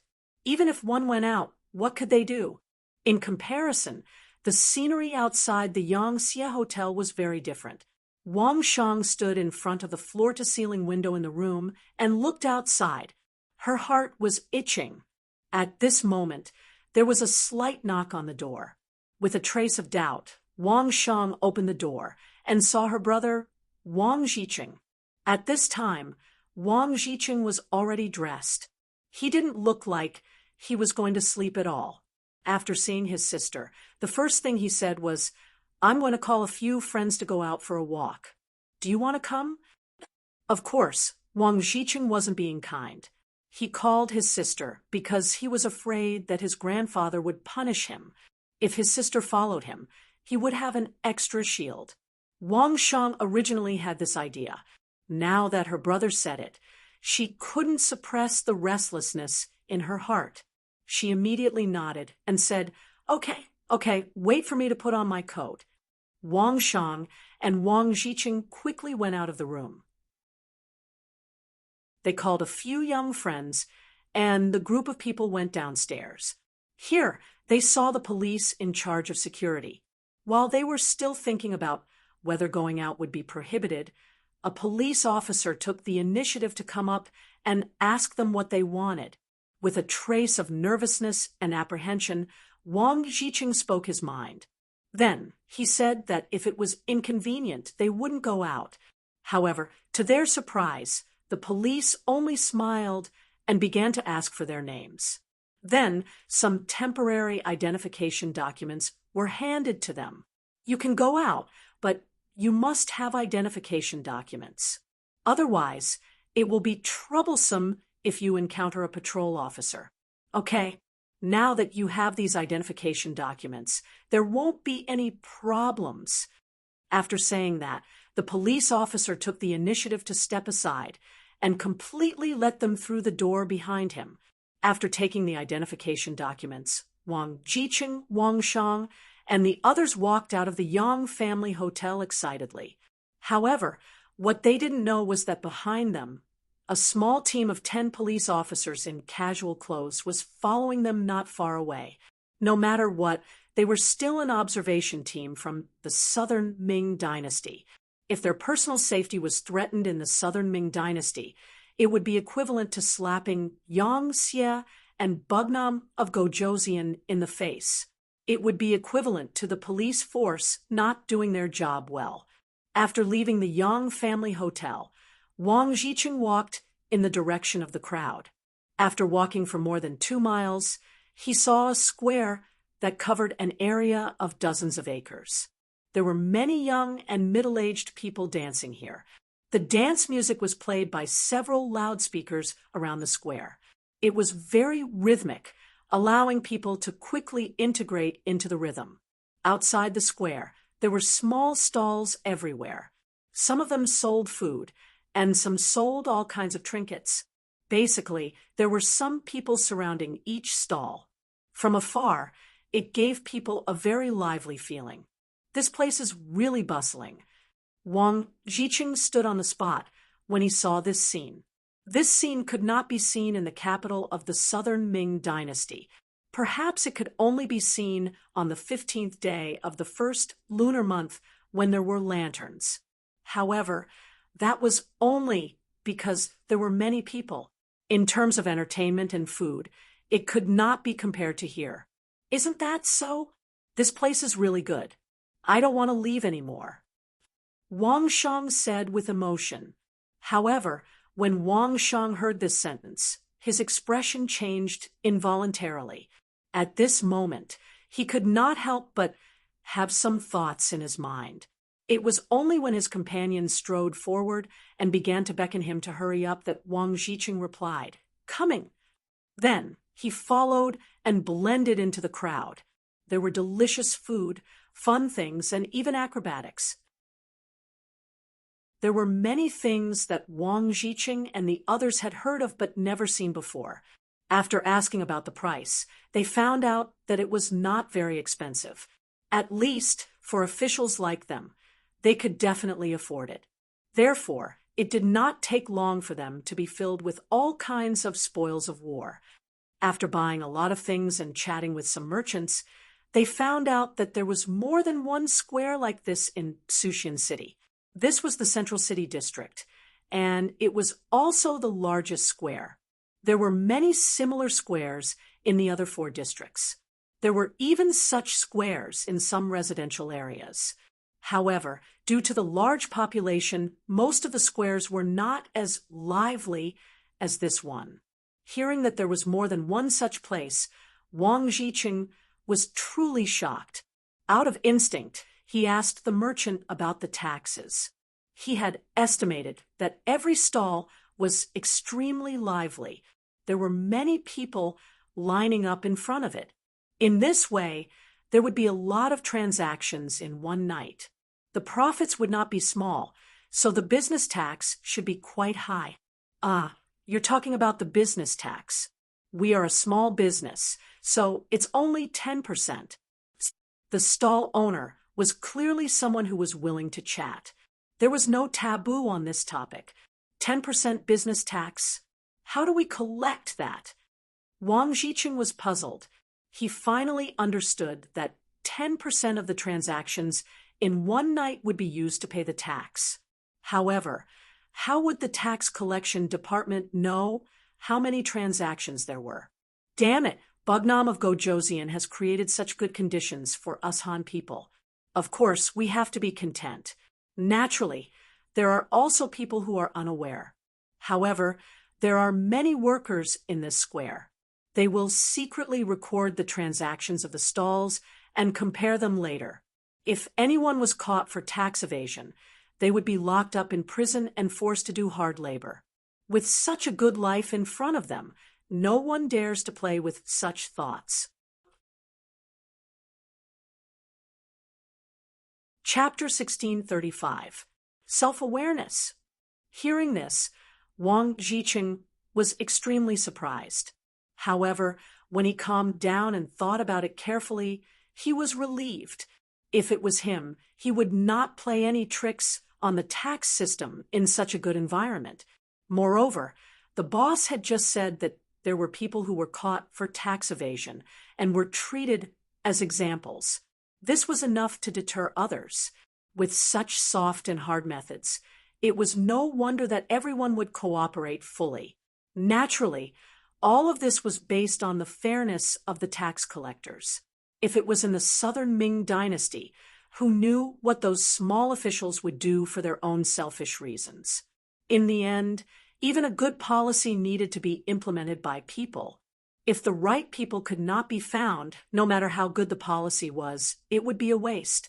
However, the Yangtze was extremely strict with the corruption of officials. Officials could not do business. This was already an iron law. Reputation and money could not be taken away by one person, right? Officials also had to regularly assess their performance. If their performance was poor 3 times in a row, they would be fired. This was the saying, the capable are the top and the mediocre are the bottom. Officials were strictly prohibited from using their authority and receiving benefits. Once discovered, 3 generations of officials were not allowed to do business, and 5 generations were not allowed to be officials. Then, they could only rely on working for others to earn money. Facing such a severe punishment, there were not many people who dared to test the law. Speaking of which, under such a severe punishment, the treatment of officials was really good. Not only were their monthly salaries high, but they also enjoyed 2 holidays a year.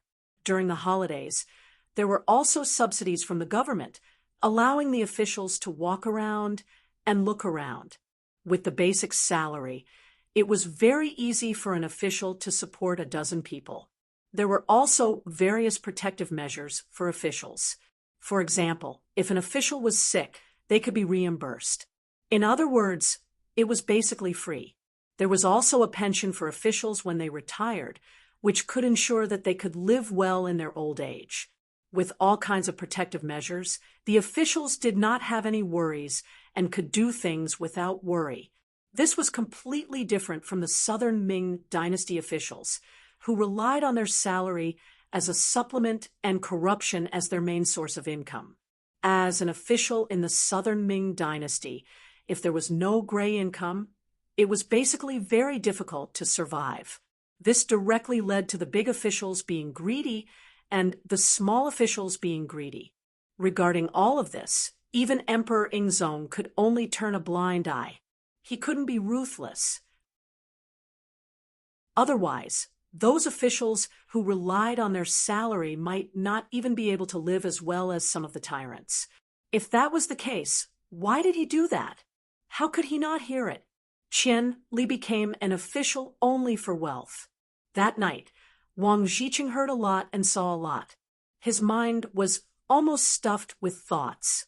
His thoughts suddenly seemed to have entered another world. He suddenly realized that some things could be done this way, and they could be done even better after doing so. In the same small courtyard, Yang Lu was sitting on a chair listening to Yang Ying's report. "Master, the people we sent out have returned. They said that the members of the observation group are accompanied by the police when they go out, so there is no chance to make a move." No chance? Yang Lu's face showed displeasure. For others, the arrival of the observation group from the southern Ming dynasty might not be obvious. They might just think that Yang Xie was expressing his goodwill to the southern Ming dynasty. However, Yang Qindong was very clear that this was clearly Yang Qindong trying to win people's hearts and show off his muscles. Perhaps when the observation group returned to the southern Ming dynasty, waves would rise. At that time, Emperor Ingzong would suffer the consequences of his own actions. In order to prevent Yang Qindong from achieving his goal, Yang Lu was prepared to sabotage. If someone in the observation group was killed, the most important person would be killed, then the observation group would be in danger. Then, they would no longer have the mood to stay in Crimson City. Naturally, this plan would be ruined. However, he didn't expect that the police force would be dispatched. However, Yang Lu still said with some dissatisfaction, "From what I know, The Wolf Fong Special Forces is not in Crimson City. It's just a few policemen. Can they really stop the assassins we sent out? Seeing that Yang Lu was doubting his ability, Yang Ying quickly explained, Master, the strength of the police force is not bad. Especially in the past few years, because of sufficient funds, the police force has undergone a lot of training. Although they may not be able to display the strength of a real soldier on the battlefield, they are still quite capable in the area of local protection. Of course, no matter how powerful they can't be compared to our people. However, if our people make a move, I'm afraid it will be difficult to escape from the police force. After all, there are too many of them. Just in Crimson City, the police force has reached more than 60,000 people. It's difficult for two fists to fight against four hands. Once our people are caught, I'm afraid it will affect the later part of the plan. Listening to these explanations, Yang Lu could only put away his thoughts of sabotaging. However, he still muttered in dissatisfaction. There are more than 60,000 policemen in Crimson City. Are they crazy? How much money do they have to spend? At this point, Yang Lu couldn't help but let out a long sigh. When it comes to money, Yang Shi is really not short of money now, especially when the Navy is constantly winning. Under their strong ships and cannons, it doesn't take long for the various countries and forces that are targeted by them to be hit hard, and then they can only choose to surrender. After that, a large amount of gold and silver was sent back to Crimson City via the transport ship. With money, it would naturally be easier to do things. Of course, it wouldn't be difficult to recruit people. Moreover, he had already heard that not all of the 60,000 policemen would be stationed in Crimson City. In the end, more than half of them would be arranged to be stationed in other Yangtze territories. They were only doing their internships now. This was just a matter of spending more money. Thinking about the 60,000 policemen, there wouldn't be any problems with the safety of the 15,000 South Ming observation group.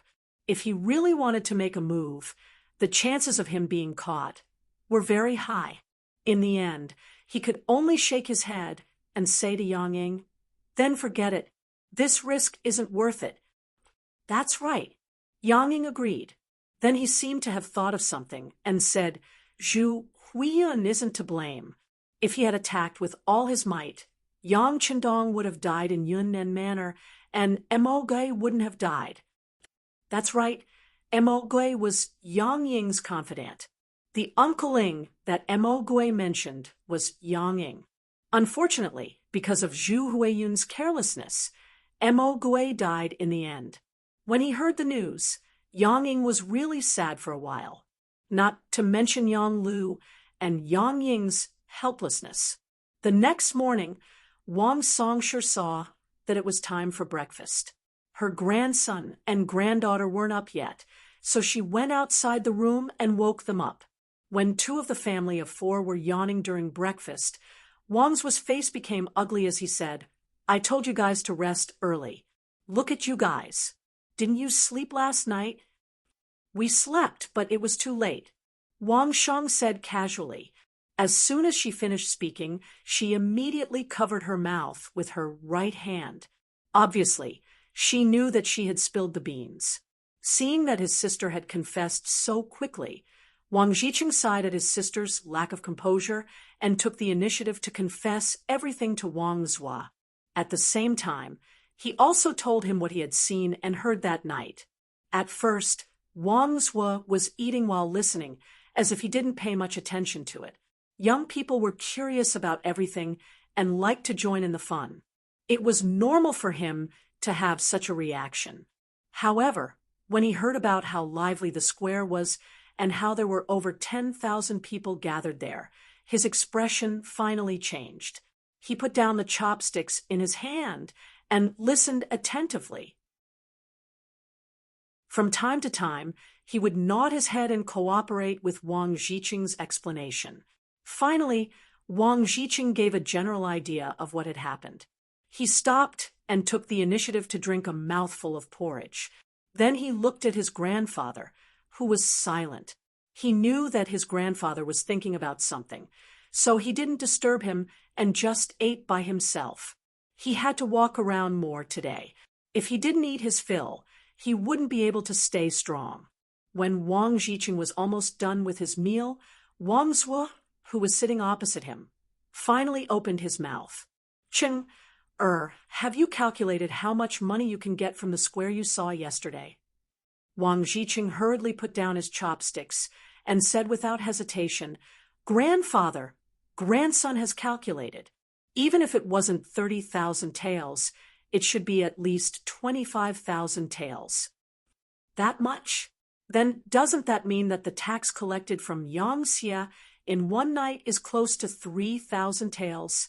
That's close to 100,000 taels a month, over 1,000,000 taels a month, and this is just a square. Obviously, this answer really shocked Wang Zuo. Yes, Wang Jiqing said with a firm expression. He was also shocked when he came to this conclusion.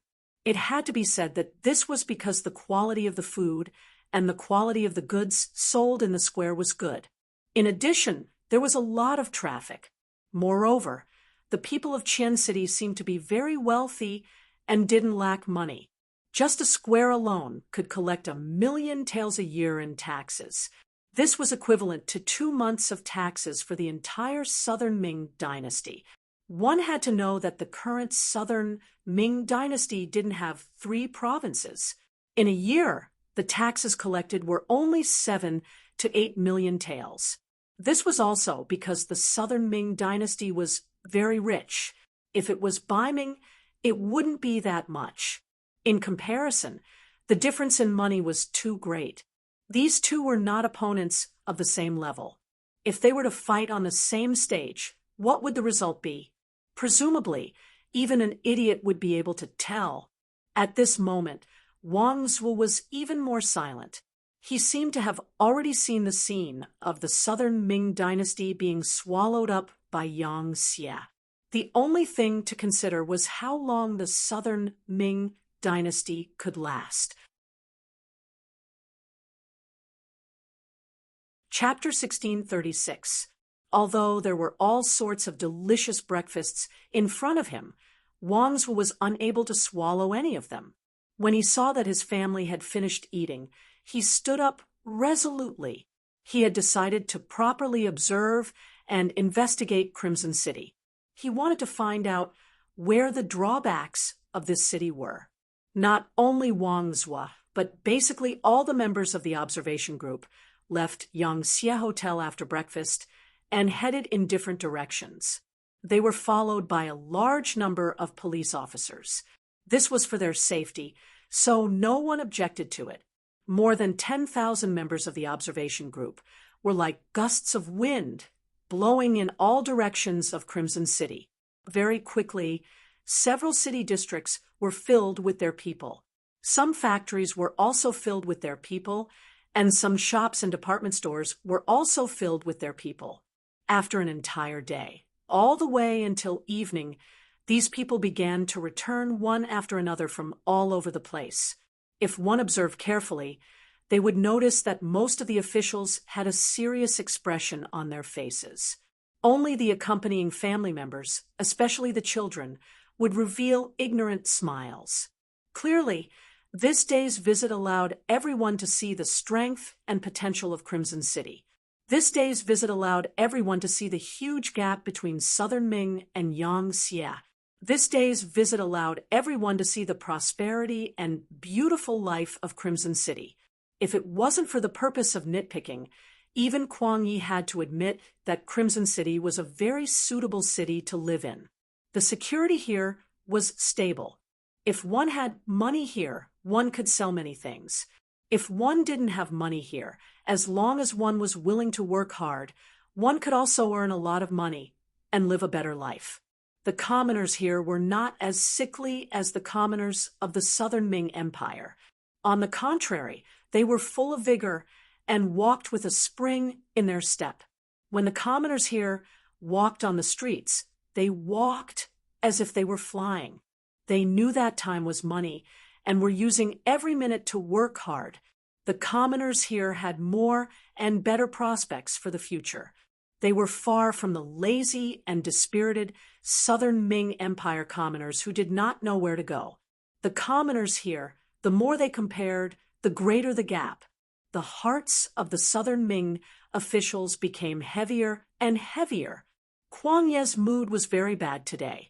He brought Ku Hong and the other two and split into two directions to look for the citizens who couldn't afford to eat in Crimson City.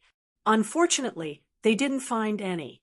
There were as many factories as there were hairs on a cow in Crimson City, and there were also many jobs. As long as one had the strength to survive, one could live a good life after suffering a little. As for those who didn't work, they had long been sent to the labor camp by the police. This wasn't done because of the Southern Ming Observation Group, but because it had always been one of the rules. In Yang Qindong's words, some people needed to be taught a lesson. If they didn't teach them a lesson, they wouldn't know how precious their freedom. The facts also proved that Yang Qindong's ruthless methods were correct. Once someone was identified as a lazy person, the local resident committee would report it. Once it was reported twice in a row, the police would take action and arrest them on the grounds of laziness and send them to the labor camp. Although this was a bit unreasonable, the effect was good, because after these people were released, they became diligent. Compared to not being able to get money and freedom after working in the labor camp, it was better to work hard after being released. At least they not only had freedom, but they could also use the money they earned. Under such a policy, it was naturally impossible for Kuang Yi to find the kind of people he mentioned. But only one day had passed. Kuang Yi wasn't discouraged. He decided to continue his search. On this night, when everyone gathered in the hotel to eat dinner, Yu Qian and Shun Yu came again. During the day, the two didn't appear and didn't accompany anyone to look at any place. They were completely free. After a day of observation and visit, they believed that the Southern Ming Observation Group should have a basic understanding of Crimson City, so they appeared again. When they appeared this time, the two gave the Southern Ming Observation Group a big gift, which was 370,000 Yang coins. Previously, in order to welcome the Southern Ming Observation Group, Yang Qindong took out 5 million silver and 370,000 Yang coins. The silver was used to entertain, such as food and accommodation. In the end, had to be paid to the Yang Qindong. Although these were all Yang Qindong's businesses, it was equivalent to putting his left hand into his right pocket. This was also to prevent people from reaching out their hands. The silver was used to entertain, but the Yang coins were to be given to the observation group. So when Yu Qian and Shen Yu said that as long as they were in the observation group, regardless of age or status, everyone would receive 100 Yang coins, many young people jumped up in excitement. Unlike the Southern Ming officials, these young people didn't have any intention to nitpick. They were here to broaden their horizons and have fun. Today, many people went to the Yang family's department store because the things there were the most complete and the best in the entire Crimson City. After arriving at the Yang family's department store, they really saw a lot of things that they liked, especially the exquisite watches that could keep track of time, as well as the bicycles and electric scooters. They couldn't bear to part with them and were unwilling to put them down. Unfortunately, these things couldn't be bought with silver. They needed Yang coins. When they were really worried about what to do, Yu Qian and Shen Yu came and gave them Yang coins. How could they not be happy? Although they couldn't buy anything with 100 Yang coins, they could borrow it from others. In this way, if they gathered together, it would be a large sum of money, and they could buy the things they liked. So after Yu Qian and Shen Yu announced this decision, they jumped up in joy. Then, whether it was their parents or grandparents who came with them, they all asked to borrow Yang coins. The officials who only cared about learning and watching the changes in Crimson City didn't know the importance of Yang coins. When they saw their family members asking for it, they didn't pay much attention and took out the 100 yang coins that they had just received. After the young people received the yang coins, they were naturally elated. They were all overjoyed. Tomorrow, they could go to the Yang family's department store and buy the things they liked. After Yu Qian and Shun, you saw that the staff had finished distributing the coins. They continued, "Everyone, tomorrow you can go to any factory in Chisun City other than the palace, even the military barracks. If you are willing to go, you can also go to any factory in the city. However, you must apply a day in advance. If you want to go, you can tell our staff later. After the necessary registration, you can go to any place you want to go tomorrow." Is this true? The Minister of Personnel, Chen Sun, immediately stood up from his seat. He wanted to go to the city lord's manor to take a look today and see how they dealt with the ordinary affairs and the selection and promotion of officials. However, considering that this should be a secret, he didn't ask. He didn't expect Yang Qindong to take the initiative to think about it for them. Of course it's true. As I said, other than the palace, you can go to any place you want to visit and inspect. Yu Qian nodded heavily. He was also amazed by Yang Qindong's breadth of mind. Thinking about the ancient people, if they had any skills, which one of them didn't hide it, afraid that others would learn it and steal their rice bowls, how could there be someone like Yang Qindong who would open up everything for you to see and let you learn? As for the palace not being open, it wasn't that there was anything special in the palace. It was just that Yang Qindong didn't want his place to be seen by others. That would be very awkward. Compared to the great Ming dynasty's palace, there wasn't much difference, so it was better not to see it. Chen Sun was very satisfied with this answer. He immediately called the staff over and added the words City Lord's Manor. On the other side, Kuang Yi also quickly found the staff and added the words barracks. The other officials also applied according to their own preferences and interests. After knowing that the application form would be quickly approved and sent to their rooms, and that they could enter as they wished the next morning, all of the southern Ming officials had a satisfied look on their faces. They didn't know that the reason why Yang Qindong dared to show them those things was that he had already regarded them as Yang Xie's future officials and people. Since everyone would be a family in the future, what was the big deal about seeing what a family looked like in advance? That night, whether it was the officials or their family members, they were all very satisfied. Even the people who went to the night market at night decreased a lot. Obviously, they all wanted to have a good night's sleep so that they would have the energy to go to the goal they had set. After Yu Qian and Shun Yu completed the task, they sent someone to report the results to Yang Qindong. There was only one answer they got, although they showed them. Yang coins were absolutely not allowed to be exchanged. Even if the officials came to the door in the name of catching up, they were not allowed to exchange in private. Whoever dared to violate the rules would be severely punished. The reason why they weren't allowed to exchange silver for yang coins was because of Yang Qindong's small scheme. He was still counting on yang coins to attract these officials. If they really exchanged yang coins, then everything would be meaningless. Yang Qindong had already heard about the private exchange of yang coins from Yang Wu. Some Yang Xie officials, because of their large families and businesses, needed more money to support them. They couldn't be corrupt, but they were very lustful. They married a lot of wives and had a lot of children. Their lives were a bit tight. Taking out the yang coins from their monthly salary to exchange for silver was undoubtedly the best way to make money. You're tuning into the Mystic Fist YouTube channel. Don't forget to subscribe and join us on this journey to catch the most captivating stories.